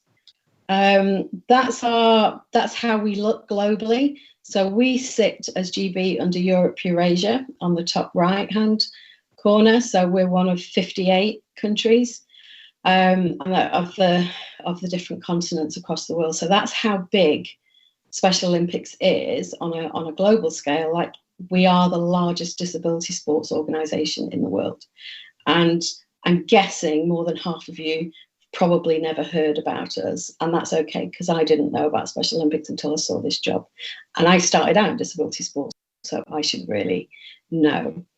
In terms of a UK picture from a GB perspective, 1.5 million people live with an intellectual disability. It's set to rise to 1.7 million by the end of next year. Every week, 200 babies are born with an intellectual disability. 1 in 3 families live in poverty, and 8 out of 10 children with an ID are bullied, and all are socially excluded. So our athletes tell stories, and you'll see a little video a little bit later about life before Special Olympics, and their stories are all similar. Before Special Olympics, they didn't have friends. They were excluded. They had bottles thrown at them. Some of them didn't want to live. They just had really awful lives. And then I say, you know, what does Special Olympics bring? I have friends, I have fun, you know, develop confidence, you know, learn new things, and I get to travel. So the impact we make is a massive, massive impact. We are the largest disabled group of people within the UK, and our potential reaches over 6 million when we factor in the family. So it's really exciting. We need to do more. Where are we at? Yeah, there. That's our athlete oath. So our athlete oath, and this is said before any major games, and they make a commitment. So let me win, but if I cannot win, let me be brave in the attempt. And that epitomizes our athletes. They've overcome such amazing obstacles, and on the field of play, on the court, on the track, they are hugely competitive. But once they cross the winning line, they're, you know, everybody's hugging and stuff, and it's just an amazing family, but of extraordinary triumph. So there's some pictures from the World Games actually last year. If we could play the next video, this is a video of a local competition, so you get a flavour of that.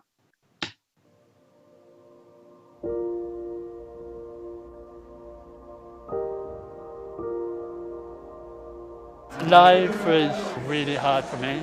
I felt excluded. I was bullied. I had plastic bottles thrown at me. Quite sad because I didn't really have many friends before I joined Special Olympics. Without Special Olympics, I'd be sitting in my bedroom watching TV. As soon as they're in, it gives them confidence and it knocks the isolation out of them. It really gives them that fulfillment, it gives them the joy, and it gives them skills that they thought they would never have. Special Olympics has just been amazing with the winning medals and the thrill of just running, you know, getting to the end, getting to the finish. It makes me feel really brilliant. It's good for me. I could take part in sports where I can't in other places. And look at the medals I have just won. Special Olympics was set up in 1968 by Eunice Kennedy Shriver in America to give athletes with intellectual and learning disabilities a platform to be able to perform in a level playing field and be able to compete against athletes of similar abilities. Special Olympics, we provide sporting activities and life-changing activities for people who live with an intellectual disability. There are 1.5 million people in Great Britain who live with an intellectual disability. That's set to rise by 20% over the next 3 years. It's the largest group of disabled people in Great Britain, and it's actually still the last hidden disability. There was a HR director at Kerry Foods who had a connection with Special Olympics and felt that our values were really similar. So introduced them to the business, and I mean, immediately there was just a swell of enthusiasm to get involved. My involvement started through working with the travel for the Olympics that took place in Abu Dhabi earlier this year. So I've decided to appoint Special Olympics as one of my charities of choice to complete ultra marathon, 250 kilometers, 5-day run across the Jordanian desert. I would definitely say that the investment that everyone's put in at the individual events, they've been able to take back their enthusiasm to reinvest and actually encourage others to take part at the same time. I never knew that with all my needs that I could actually do this. It's changed my life. I'm just glad I'm a part of it. Special Olympics makes me feel amazing because I'm always pushing myself to do my very best. Well, it's just given me that push and the thrill to train hard for something and push myself to the limit. I love it.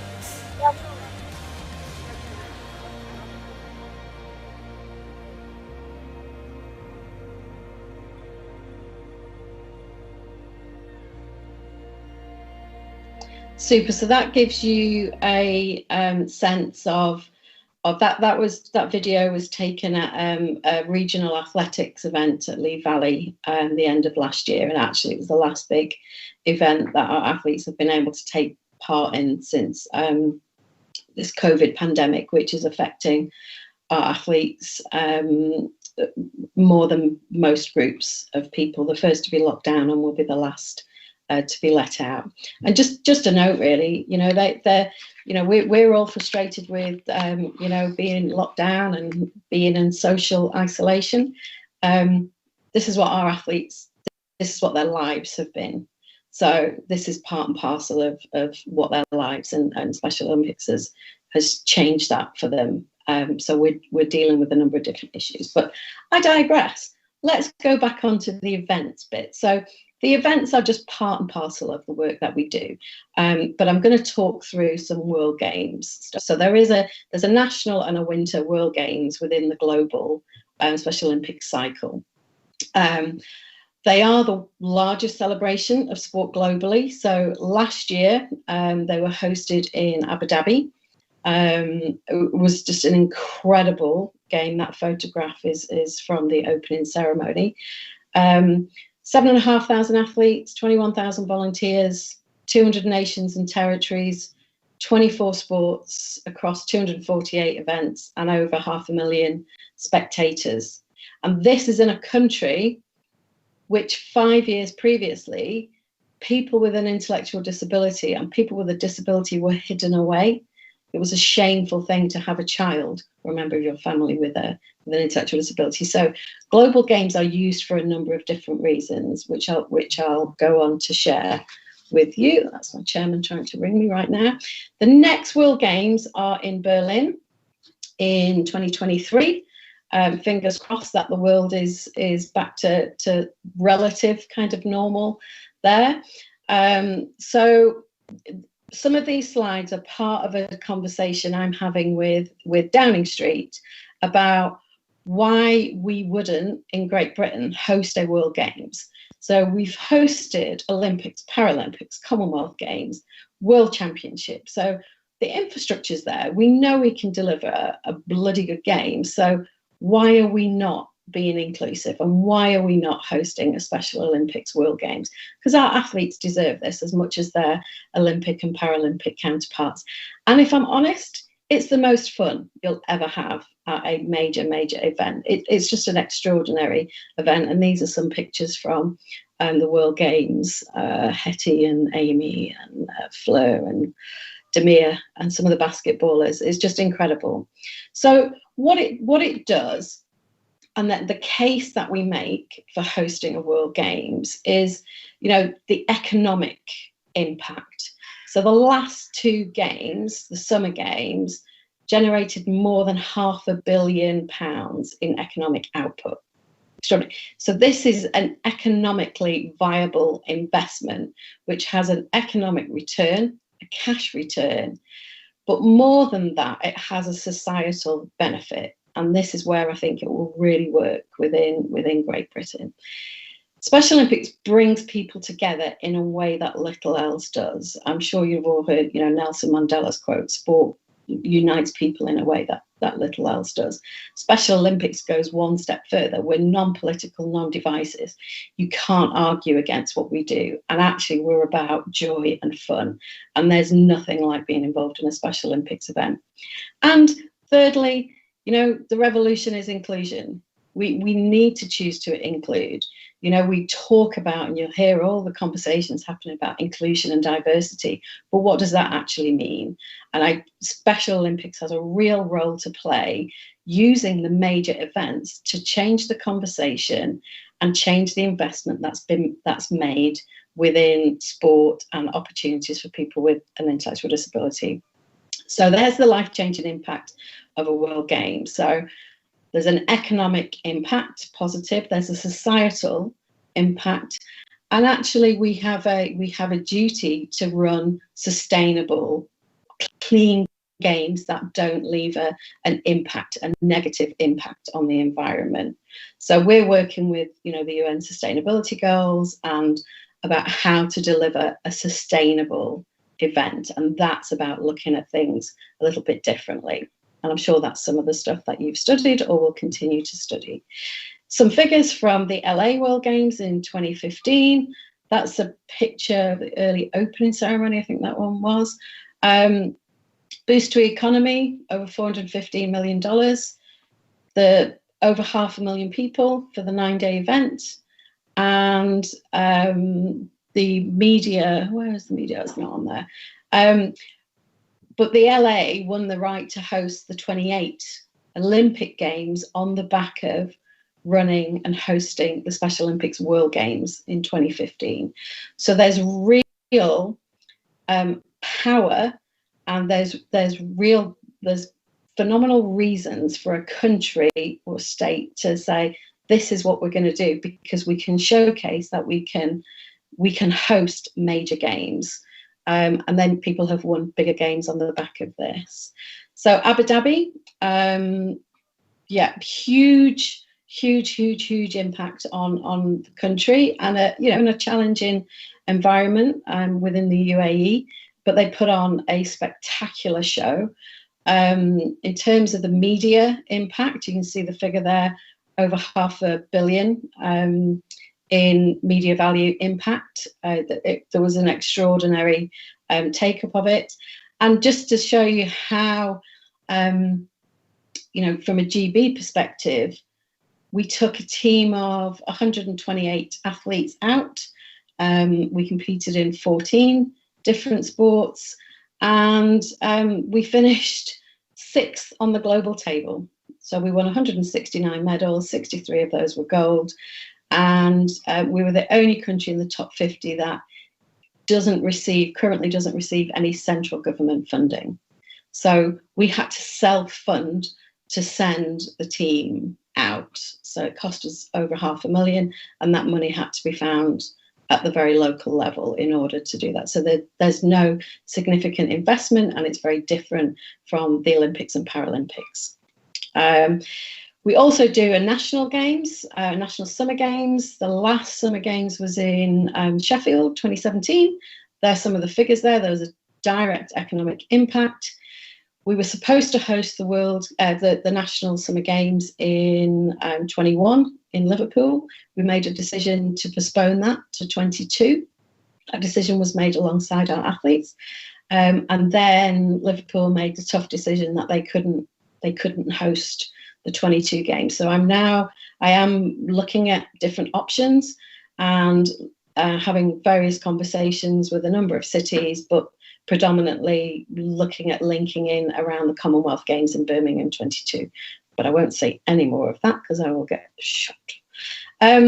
Just a couple of slides on infrastructure. So this is our case to host a World Games.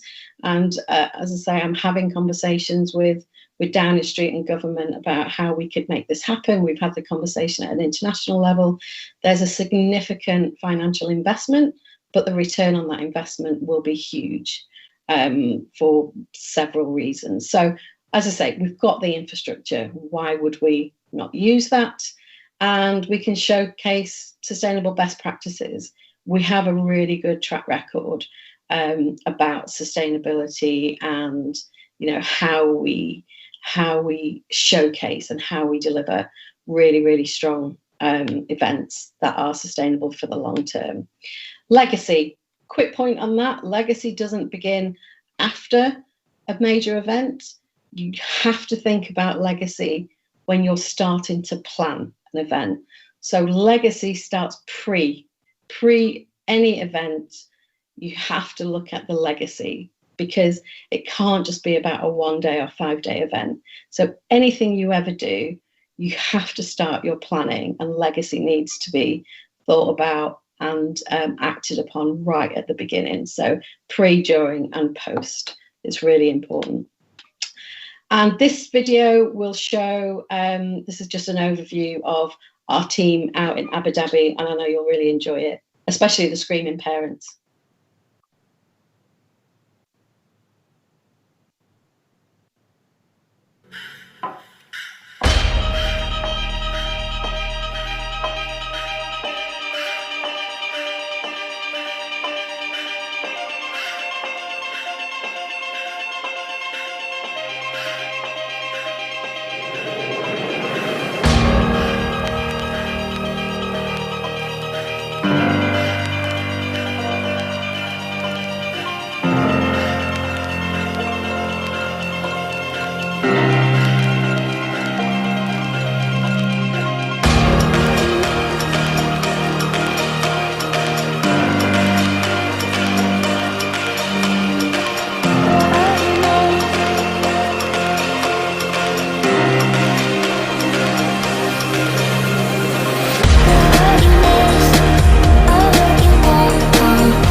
It was just an incredible privilege to have been there and been part of that. And for those of you wondering, the Kira, as Jackie, her mum, is shouting, Kira is in that picture holding 3 gold medals. So she's a super duper cyclist and won 3 gold medals at LA and 3 gold medals at Abu Dhabi. She's a phenomenal athlete leader in her own right. She now sits on our full board, is vice chair of our athlete leadership team, and I buddy and mentor Kira as well. She's an extraordinary human being, and that's Ella there as well. So in terms of, that was a very quick whistle-stop tour of just the snapshot of the event. But this is just my take on what I'm looking for as an employer, and this is over many years in different in different sectors, and being really frustrated at the quality of graduates and applicants for jobs, and it's getting tougher. So again, very personal, but you need to stand out from the crowd. So what skills and attributes for me do you need to succeed? So the top line sounds very twig, but it's so important. You have to develop your resilience. You have to demonstrate courage. You have to show bravery in things that you're doing. Always remain humble. Do what you do with a passion. So find something that you love. It sounds so obvious, but it makes a difference. And have empathy. You have to understand emotional intelligence far outweighs any academic intelligence. That will take you a lot further. So our athletes absolutely demonstrate the courage, the bravery, and just kind of looking at life in a different way. And I genuinely believe, and I know I have the best job in sport, and I feel very privileged to be here. I'm very lucky, but I did take a different kind of route. So key is be accountable. So if you want responsibility as you're going through your career, you need to take accountability for that. And that's about linking into bravery and standing up and going, actually, I'll do that. Right or wrong, doesn't matter. You'll learn from it. And develop leadership skills. Leadership is not just being in a CEO position.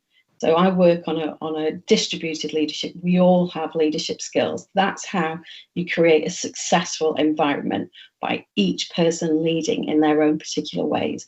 And you can read 1 million books on management leadership, but you have to find your own style, and you have to be able to adapt, because that links back into the emotional intelligence. Be a great team player. If you're not a team player, you have to be able to demonstrate how you work as part of a team. This is, you know, again, sounds very common sense, but, you know, leave the theory. When you're applying for jobs, I don't care. I mean, it's nice to see that you know, and I've had the situation, you know, I've been faced with applications. Somebody's got a first class honours, and then somebody has got a college qualification, but they've also been a volunteer, and they've shown that they've had customer-facing jobs. They've worked in a bar, they've worked at a club, they've volunteered, they've spent time getting real-life experience. That's how you make the difference. One of our newest team members, Ben, was a master's student at Solent. He hustled his way to get a placement to work with us, because initially we were like, actually, we just don't have the time to be able to support him through. And he just kept coming. He was like, I want to do this for Special Olympics. So he worked alongside with us for 5 months while he's finishing his master's. And then we went out to advert a couple of months ago for a project manager job, project officer job. We had a lot of really good quality candidates, but he had more experience, as in he believed Special Olympics, and I want people who don't want just a job, but who actually believe in our mission. So get real life experience. Doesn't matter what you do, but don't solely depend on academic qualifications. They are important. I'm talking to you as a university, but they're not everything. They just show that you can apply yourself, and that's just my opinion. Listen more than you speak. That's fine for me when I've just been rabbiting on for the last half an hour, but it's really important to learn the ability to listen and hear what people are saying.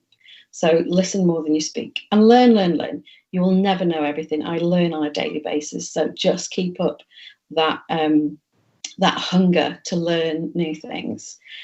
Now, I've already spoke to Ian about this. Report writing. I don't necessarily, I'm not that interested, and I never have been within this sector of people who can write an essay. That's lovely. But in the world that we're in, you need to know how to write a report.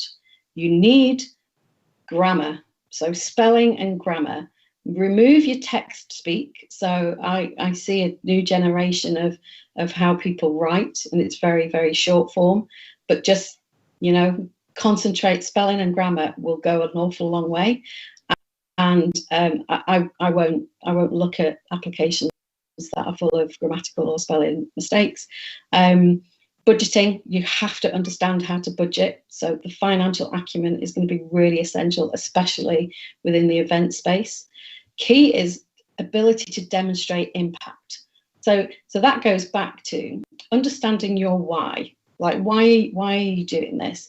And why what you're doing is important and what difference it's making. So we always talk about return on investment. So how are you making a difference, and how can you demonstrate that? Because that's really important. And then always remember that people do business with people, especially in sport, especially in events, tourism. We're a people business. So you have to really develop your people skills and the ability to get on, converse, and develop really strong relationships. And ultimately, throughout your career, I've had lots and lots of failures and difficult times, and just trying to find my way. Learn from your failure. We will all fail at something. It's important to learn, take everything from all the failures and bad experiences that you've had, because that will be part of your long-term success. So that's enough from me, and I will open it up to questions. Michelle, have we got any questions for Michelle from the floor? None. I think they're dumbstruck, Michelle. Have we got any online? No questions? Not at all. Wow. Oh, hold on, Claire.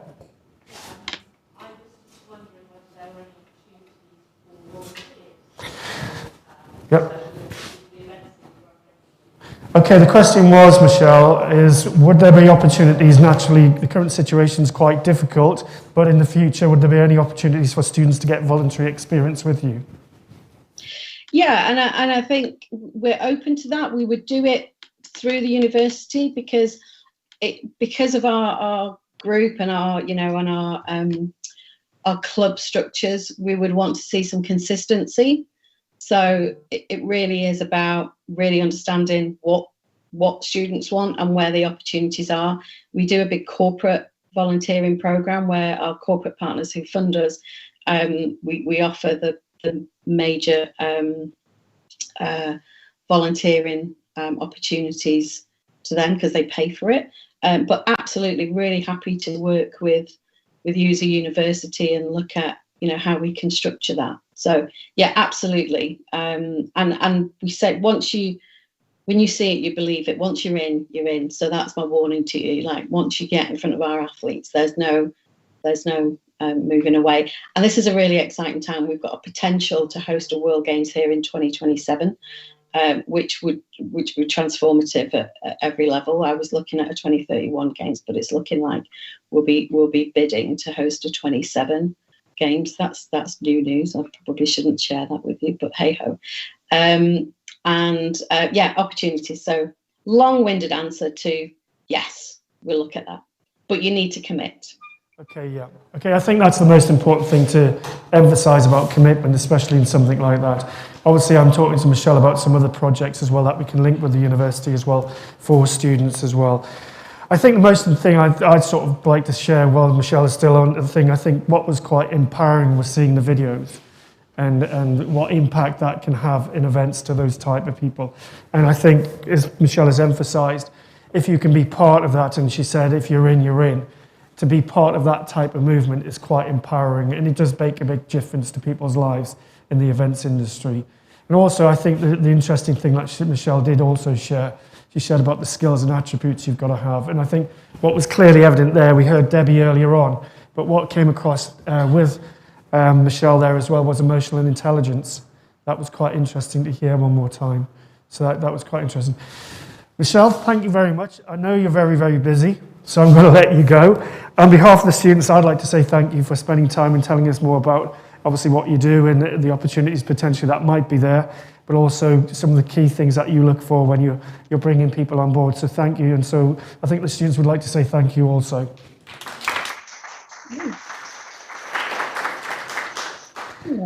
Okay, Michelle, thank you. Thanks for having us, and yeah, we're here to help, and we have a team, and I'm really happy for some of our athlete leaders to come and speak, and if we co-present at some point in the future, we'd be delighted to do that, so you can hear it from them directly as well. Thank you. Thank you very much, Michelle. Thank you. All right, take care. Thank you. Right, guys, okay, that's one of our last. Are we ready for our next one? 5 minutes. Okay, right, so you've got an opportunity to have a quick 5-minute break.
Okay, right, guys. Okay, so this is our final speaker for today. It's Charlotte Brown. Charlotte has a wealth of experience in doing what she does. She's a freelance events manager, and she's been working on a number of projects. And what she'd like to do is share some of those thoughts and feelings with you today, and some of those experiences. So over to you, Charlotte. Thank you very much.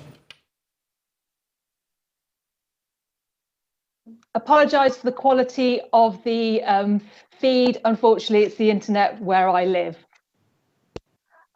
Just want to say thank you, first of all, to Ian and the team for inviting me to join you today. I know that you have seen a lot of presentations today about the inside workings of different events in the sector. I'm just going to give you a little bit of background about me. I've worked since I left university, I worked in magazine and newspaper publishing, and then 10 years ago I moved into events. I've worked on consumer events, and then for the last 8 years I've worked for an organisation called Montgomery Group, who are the oldest independent exhibition organiser in the UK, 125 years old, and I've worked on business-to-business events focusing on the food and drink and hospitality sector. So as I mentioned, you have been sort of looking at the sort of events outside of sort of in consumer, sporting events, travel, etc. Could I have the next slide, please? So just to give you a little bit of an overview, we're just going to look at the value of trade events, how you create an event, what the different partners are in terms of internally when you work on event organisers, what the role would be that you play. And from my experience working now in the sector that has been very badly affected by the COVID situation, what is happening now and what's sort of looking to a little bit to the future. May I have the next slide, please? So this just gives you an overview of the value of the whole of the events marketplace. As you can see, in terms of direct spend, all of the marketplace for events, and that covers everything from weddings through to conferences, is worth £84 billion in terms of GDP. 11 billion, so I should correct that, not GDP, in terms of sales. Exhibitions and trade fairs, which is the sector I focus on, is worth £11 billion. And that actually equates to £5.4 billion in terms of GDP. 114,000 jobs are either directly or indirectly supported by the events industry. So you can see it is a reasonably substantial sector, and one that has, certainly been very much affected by current situations. If we could have the next slide, please. So in terms of the vertical that is business to business, why do we have business to business events? Well, first of all, you may already know this fact, but the first trade show in the world was the Great Exhibition, which was held in Hyde Park in 1851. This was about showcasing how Great Britain was and manufacturing. So you can see we've got a long established history of business to business trade show events within the UK. The reason why you would have business events is it'll be things like a business need. There'll be also identified that it's a brand extension. So by that I mean you will have had trade magazines, trade newspapers, you might have had organisations that are sort of for their members, and they would think, well, every 12 months, let's get together, let's let's network, let's talk to one another, and out of that, trade shows have been born.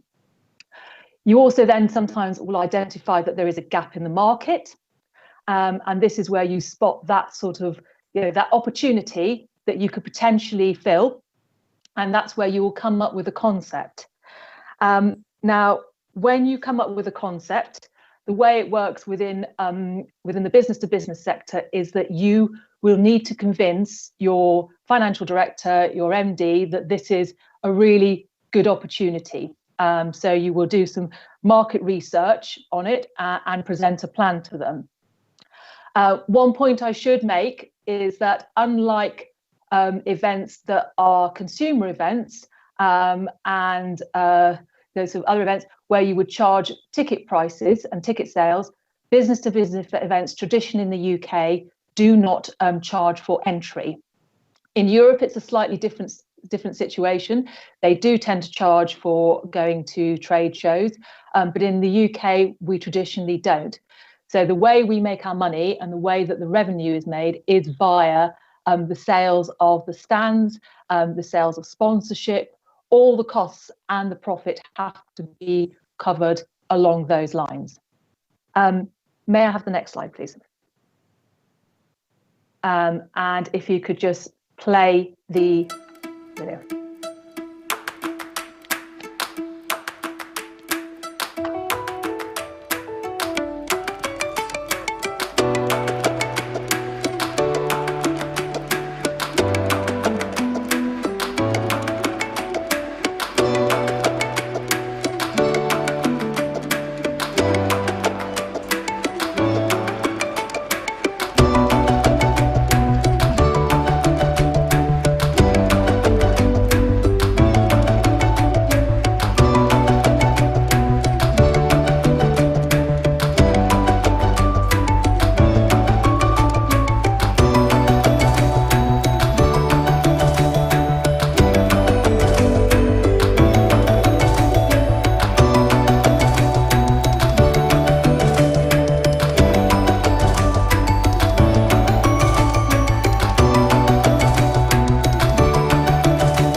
Thank you. Okay, so the reason why I just ran that VT, that was for a show called the Independent Hotel Show.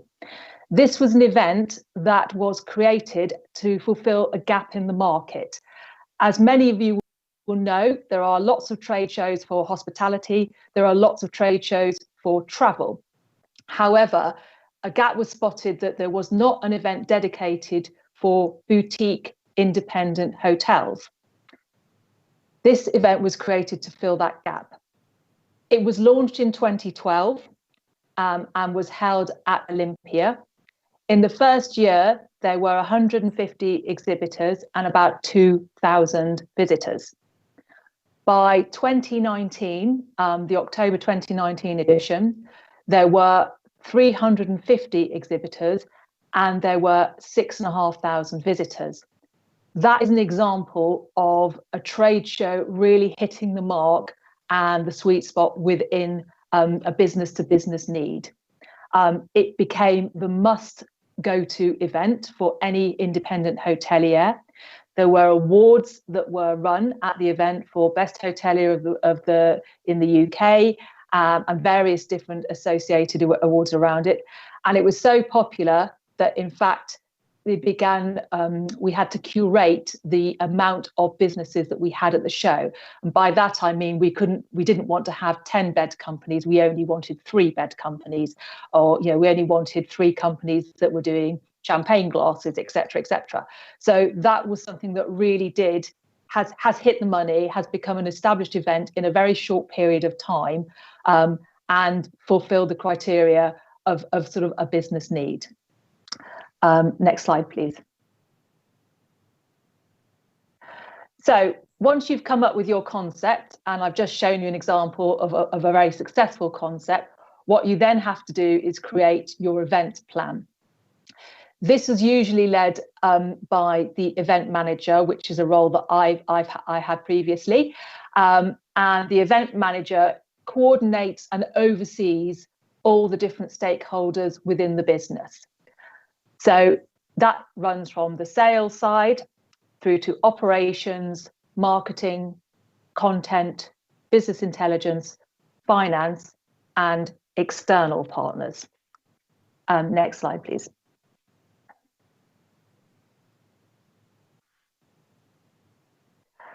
Sales.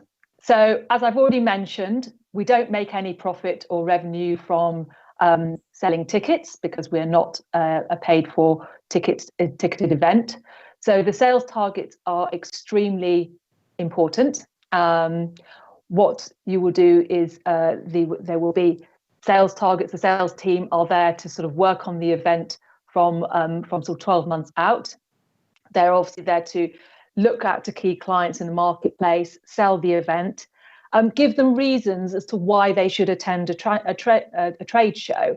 I mean, some of those reasons can be from meeting new customers, launching NPD, learning about developments in the industry, meeting companies and networking who could maybe help you with your own products and your own developments. Also seeing what your competitors do. That's always very interesting to find out what else is in the marketplace, and ultimately to expand your sales database and obviously generate more leads and sales out on this. There's also within sort of straightforward selling stands, you also have sponsorship opportunities. These act as very good branding exercises. The independent hotel show that I've just referred to, they had the same headline sponsor for the stage area for 3 years running. It was an insurance company who really saw the value in having their branding across a stage area where the visitors were all sort of top boutique hoteliers. So that's, again, it's really important, and it kind of does feed into the whole plan of everything that happens. And you also are looking out for new sectors, maybe interesting areas that you haven't targeted, who maybe could add value to the show in terms of coming to exhibit and really sort of, again, sort of expand into new markets. Next slide, please. Operations. So operations are, again, extremely crucial to the event. Depending on the size of the show, you will generally have one operations manager who will maybe be working on a couple of sort of 2 or 3 projects at the same time, with sort of maybe a focus closer to the time of that particular event. The floor plan. This is actually the first thing that an ops team will provide. This is crucial for all the sales and marketing. They also negotiate all the contracts with the suppliers.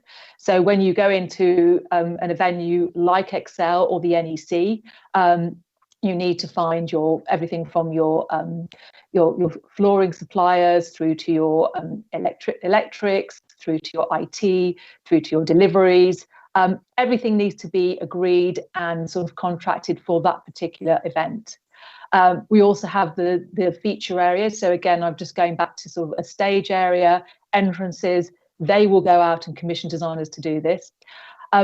In recent years, back a few years ago, we used to spend a lot of time sending out paper documents to people. Fortunately, those days are gone, and we now have what we call an exhibitor zone.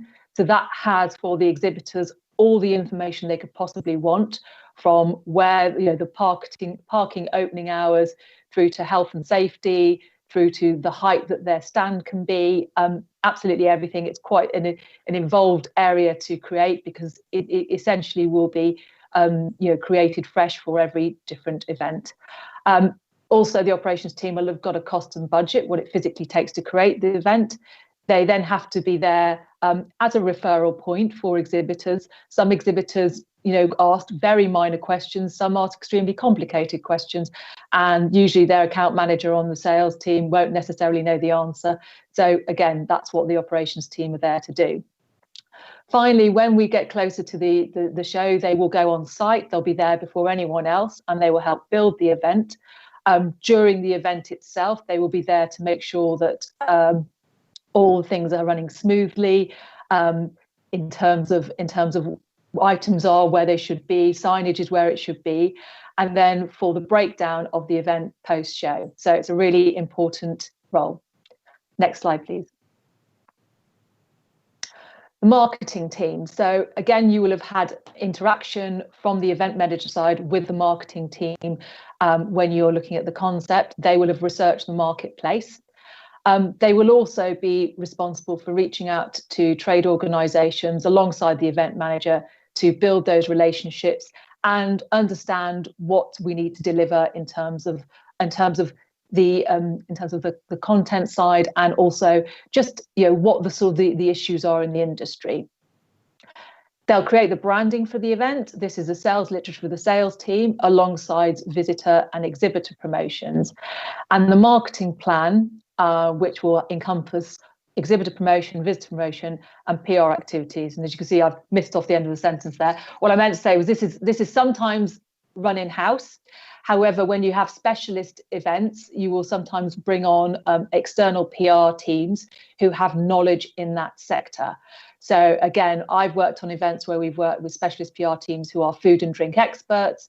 I've also worked on events where we've just run it in-house as part of our marketing activity. It can work well either ways. It just depends. Generally speaking, it comes down to how much budget you've got activated for it. They will also look at the data for attendees and exhibitors. Next slide, please.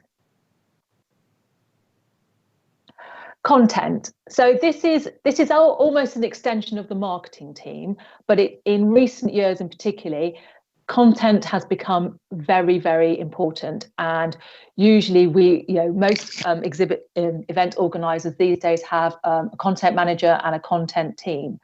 Their job is to really get under the skin of the industry, and just understand what the current trends are, what's going on within the marketplace, and really just have a view on the kind of companies and peoples that we should be talking to. Sometimes a content manager is a journalist or someone with a PR background who knows the sector, has valuable insights, and potentially has some really good contacts. The content is important because it draws in the visitors and the exhibitors. It's very key to sales and it's key to the marketing. What you'll also find from the rest of the team is someone in the marketing team might have come across something that they find interesting that would work as a feature, as a content feature. In the sales team, quite often you will be speaking to a client and they will say, well, actually, we know that 6 months from now, there's going to be some legislation from the government, which will mean that all packaging companies have to change their labelling.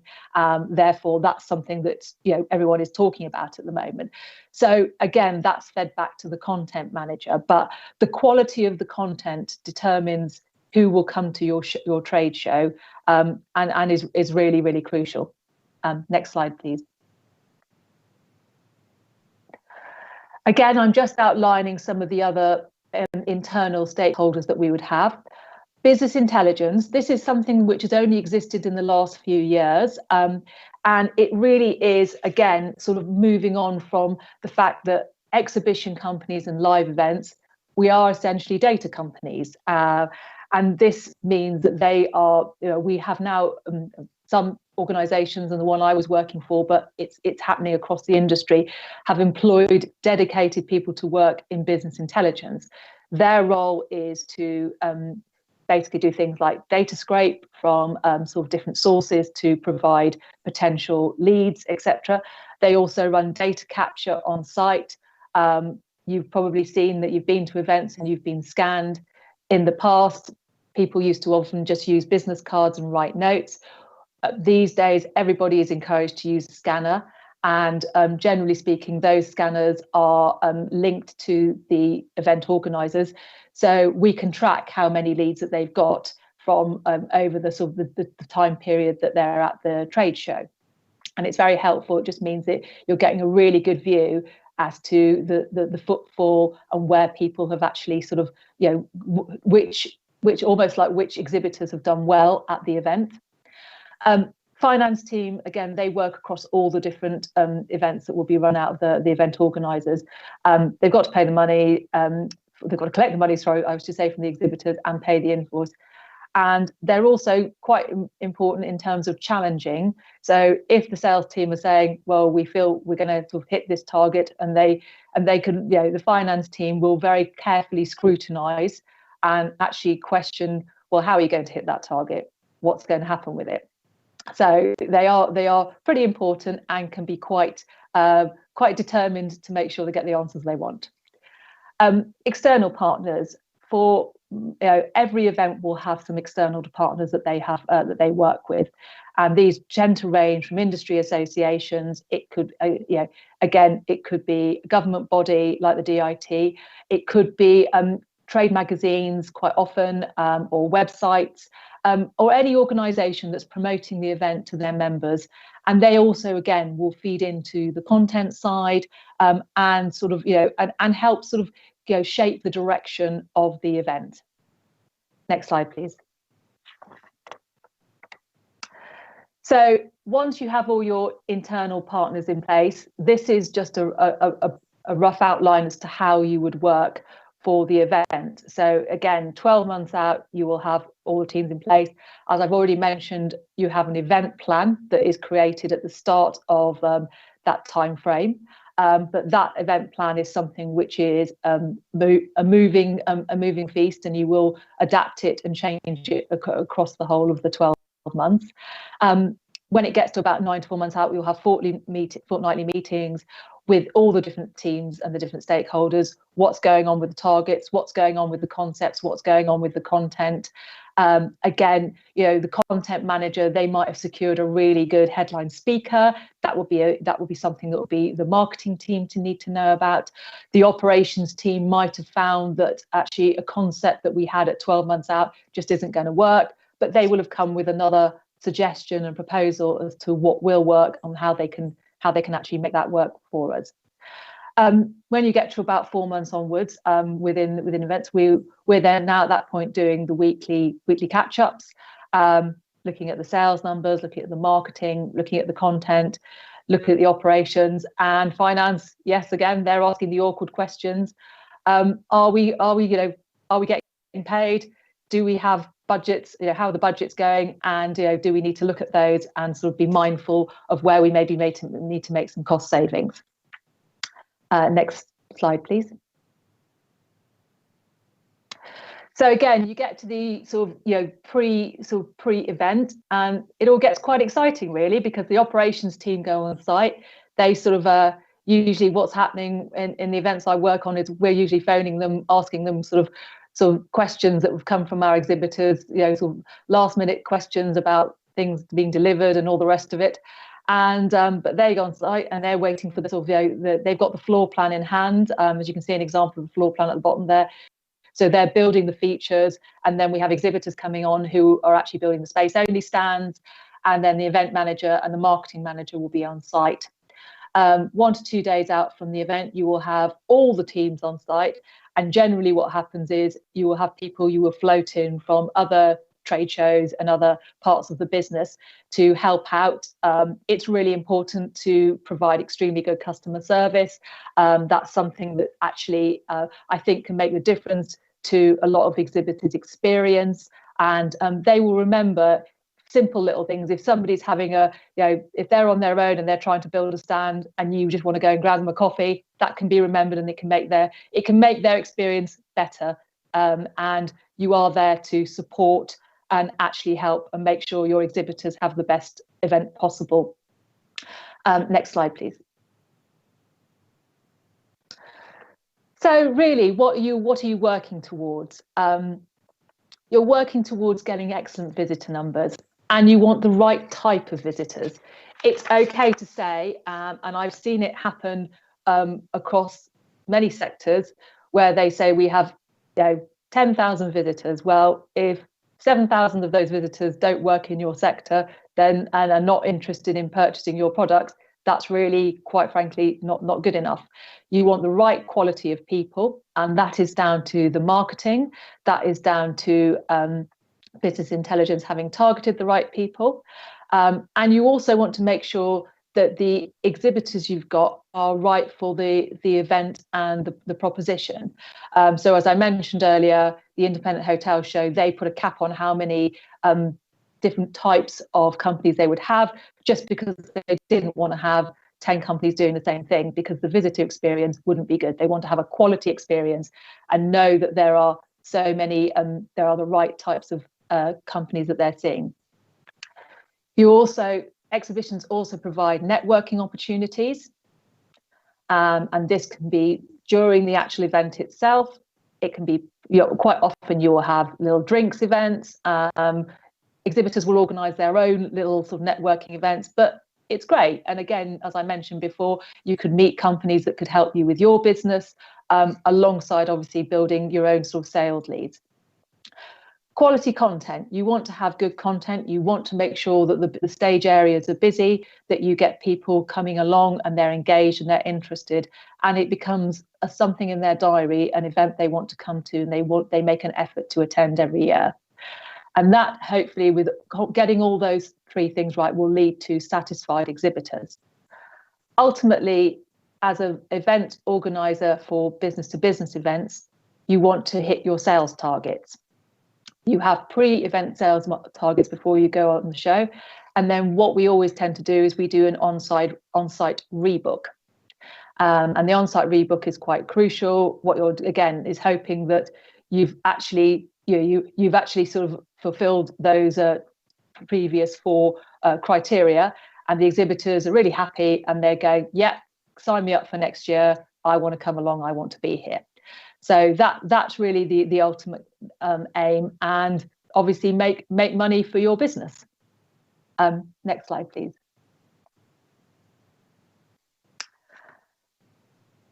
So I have recently been working on some virtual events. As you all know, with the event of COVID, many trade shows, along with every other events, were cancelled, and virtual events have been on the rise. It seems like it's quite interesting over the last 6 months to see how the market is evolving. I think the one learning we have made is that you can't just translate an in real life onto a virtual platform and expect it to work. Having stands online doesn't seem to work. You need to tweak the format and have it sort of differently.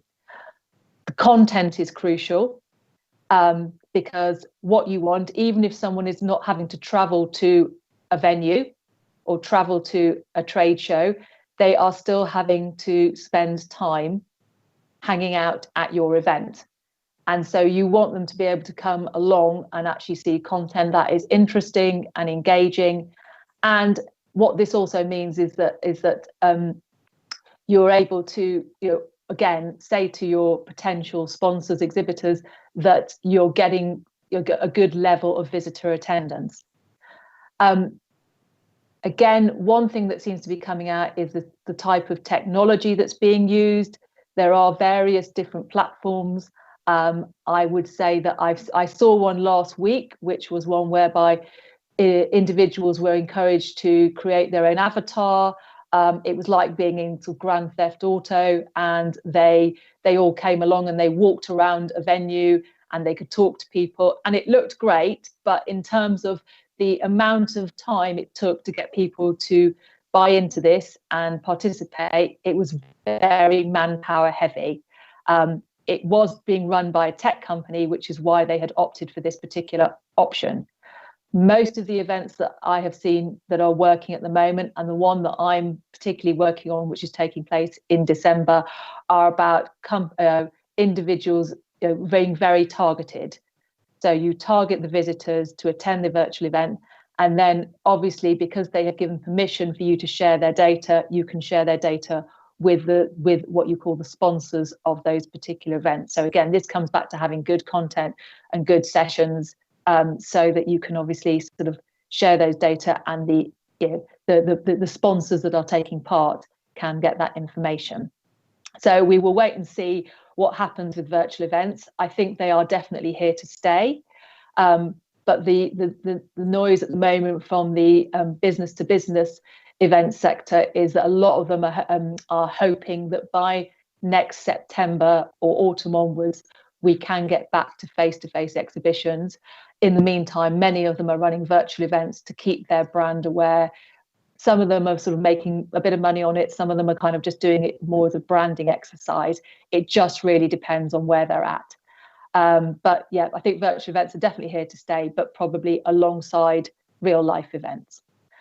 So next slide, please. So that's my take on it. Thank you very much for your time. And I believe there is a Q&A now. Thank you. Okay, thank you, Charlotte. Thank you very much. Has anybody got any questions for Charlotte in relation to what she does? Yes, Jessica?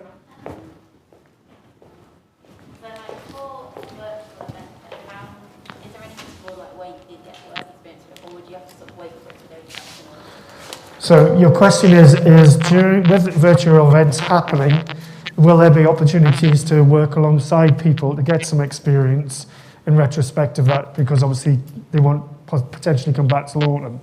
Okay, Charlotte, I think the question quite simply is, would there be opportunities for students to get experience working alongside of people like yourself or others helping develop virtual events? I think at the moment, it would really depend on each individual organisation. And because obviously there is a technical side, there is the content side, and there is the sales side. The physical operations team just doesn't exist at the moment. So that side is not in existence. You could potentially approach some businesses. There are, as I mentioned earlier, there is a lot of the event organisers in the UK have had to lose their staff. Can you still hear me? Sorry, can you still hear me? Yes, we can. Yeah, sorry. Yeah, sorry, I just froze. A lot of the event organisers in the UK have lost a lot of staff because obviously the events aren't happening imminently. So there's a lot of people out there at the moment looking for jobs. Whether there are voluntary opportunities, I just honestly couldn't answer that. I mean, LinkedIn is probably a good place to look. The Association of Event Organisers, AEO, they are the trade industry organisation. I would suggest checking out their website. But it's difficult. I mean, I know that when I worked in my company, Montgomery, we often had event studies, so students come on board and work across the different teams, but they're not doing that at the moment. They just can't, unfortunately. Okay, any more questions? I think one of the key things, just to reinforce what Charlotte said, and I think that's been echoed by most of the speakers today, those that have been involved with the events industry, but also the travel industry with Debbie as well. I think it's going through a little bit of a tough time at the moment in retrospective opportunities.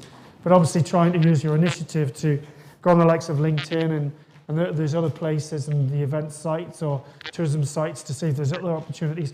But I think one of the key things, just to reinforce what Debbie said this morning, is putting yourself out there. And I think that's where you've got to start creating your network. And I'm sure Charlotte would agree with that as well, wouldn't you? Yeah, absolutely. LinkedIn really is the platform that everybody is using. And I think that if you just set yourself up a profile and start getting some contacts, that's good. And I have to say, I probably haven't, I've always used LinkedIn, but on a fairly sort of light touch basis. But this year I've really kind of got involved, and it's where you see all the news, it's where you see all the industry information, and people appreciate it when you are putting yourself out there. I think that's a really good thing. And I know self-promotion doesn't come naturally to everybody, because you do have to sort of talk about yourself and say what you're good at and all the rest of it. But even if you're not necessarily comfortable about doing that, you can just say what you'd like to do, what your aspirations are, what your future goals are, and so you're sort of you're in the right place for when opportunities in the market is recovering. The market will come back. People want in real life events, as we all know. And particularly in the background I've come from, which is food and drink. It's as I say, I'm working on a virtual event at the moment, which is selling products into the Chinese market. I've just had a client that is a drinks company, a soft drinks company, sign up, and they want to ship product across to China for when they do their presentation.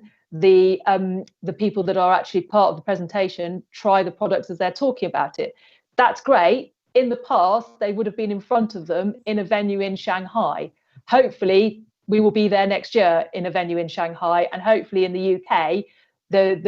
Again, for food and drink, it's really crucial, because people buy products based on the way they look and the taste, etc. So I think, just to echo what Ian said, and obviously what you've heard before, building your networks, being a little bit proactive, and actually just sort of checking out the industry websites. As I say, the AO is a good one to start off with. There's also a virtual events organization, which has been around for a couple of years. They've just really sort of taken off, obviously, in the last 6 months. And there might be some free sort of studies modules that you can do around that. I think it's a very quickly evolving market with virtual events. So whatever's happening, I've been involved in one over the summer, and the format of that was not probably quite right. We're now seeing what is working, and I think it will change again in the next 6 months. So it's moving very fast at the moment. Okay, 2 seconds. Yep. So, two-part question. First of all, what's important about attracting exhibitors and visitors again for events? That's the first part. And the second one is, what's your advice to get into freelancing rather than just looking for a job full-time? Okay, right. Did you get that one, Charlotte? Sorry, you cut out slightly in the first one. What was the first one? It was about what is attracting exhibitors, and what's important about attracting exhibitors and visitors again for events, and then also secondarily, can you give advice of going specifically into freelancing rather than into a full-time events job? Okay, so regarding attracting exhibitors to events, I'm going to give you a sort of two-part answer to that, because again, in real life events, I've been talking to some clients who will not look at virtual events because they say, you have to see my product in reality, you have to see it, you have to touch it, you have to taste it. Or if it's a fashion brand, again, it can sometimes be that they just they want to be able to showcase it in real life. They are desperate for real life events to come back, so they're not putting their hand in their pocket for virtual events. Regarding virtual events, the way that I am talking to clients about coming on board is that we can't travel at the moment. It's just not possible. There are emerging markets, and I'm going to just give you an answer a little bit based around the event I'm working on, because I've sort of done quite a lot of research into that. But the China market, for example, you would not be able to do business with someone out there traditionally unless you'd met them face to face. That situation has now changed. They are accepting that we have to be able to do meetings via Zoom, via Teams, etc. And when you stand in an event hall and you scan you scan 200 business cards, you might find 20 of those are really good. The other 180 are just sort of maybe vaguely interested or something like this. Again, I'm talking specifically about business to business events. What the event I'm working with is doing, it's actually offering business introductions. So this is what I'm talking about how the virtual events are sort of, they're evolving at the moment. So it could be that 6 months from now it will be a different thing. But that is what is attracting the potential exhibitors to the virtual event that I'm looking after. The fact that there is business to business introductions, and then there is also going to be presentations which they do. I touched on very briefly about content, and I've also touched on sort of how we used to have content at events and all the rest of it. Never forget that exhibitors want to talk about themselves and their products.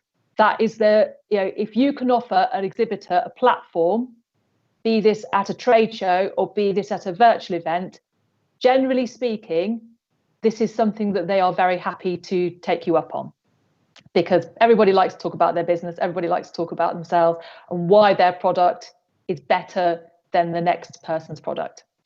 So that is a good hook to get people involved. So I hope that's answered your first part of your question. Regarding the second part in terms of freelancing, yes, this is something that I've been doing for the last 6 months. I have used LinkedIn quite extensively to reach out to companies. I also had some contacts. I also did a bit of voluntary work for an organisation that I know, which was the event I looked after in August time. So I didn't earn any money from that, but I like what they do, and I wanted to understand how virtual events ran. So, that again is something which was, and that has led on to paid work, because I sort of talked about the fact that I'd done this on LinkedIn. As I say, it's all about a little bit of self-promotion.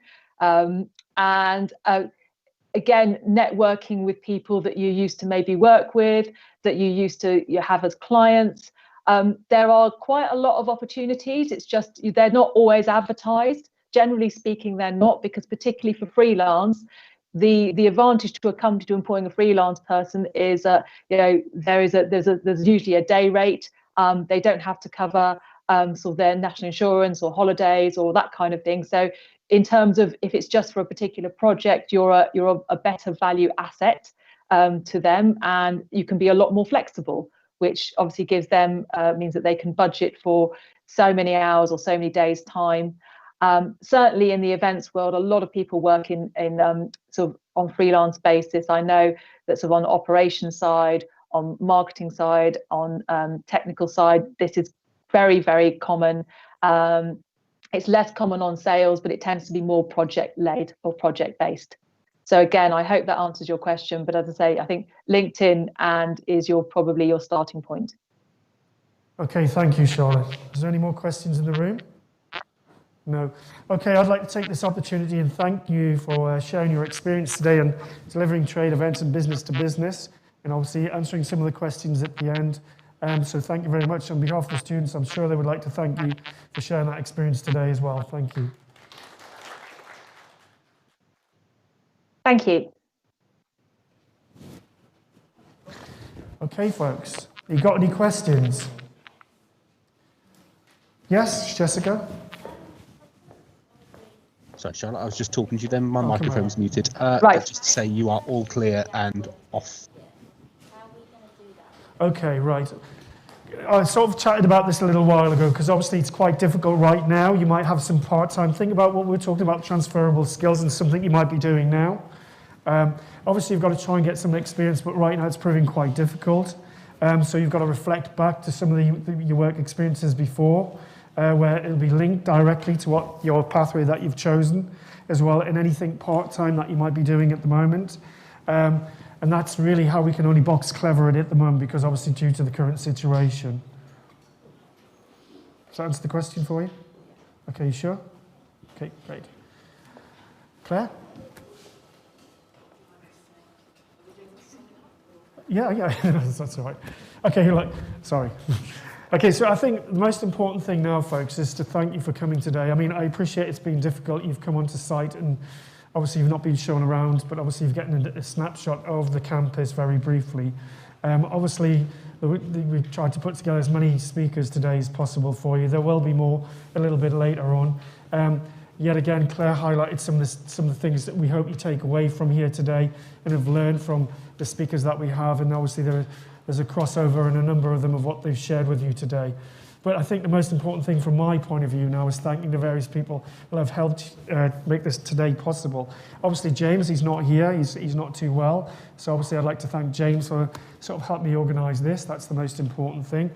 2, the technical guys hidden behind the screen there, John and his team, for sort of the IT and bringing people in when they need to. And also, John did highlight, because obviously this is a small event, okay, and obviously there's been technical implications in what we're doing, because we're streaming live on YouTube, because that's where it's gone straight into today.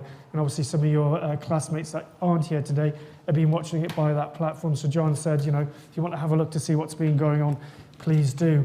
And most importantly, I want to thank Claire for coming along today as well, for helping me out today. And obviously, and the course leaders and Helen for being part of this today.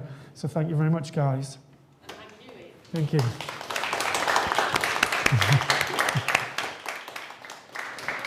Yeah, cool.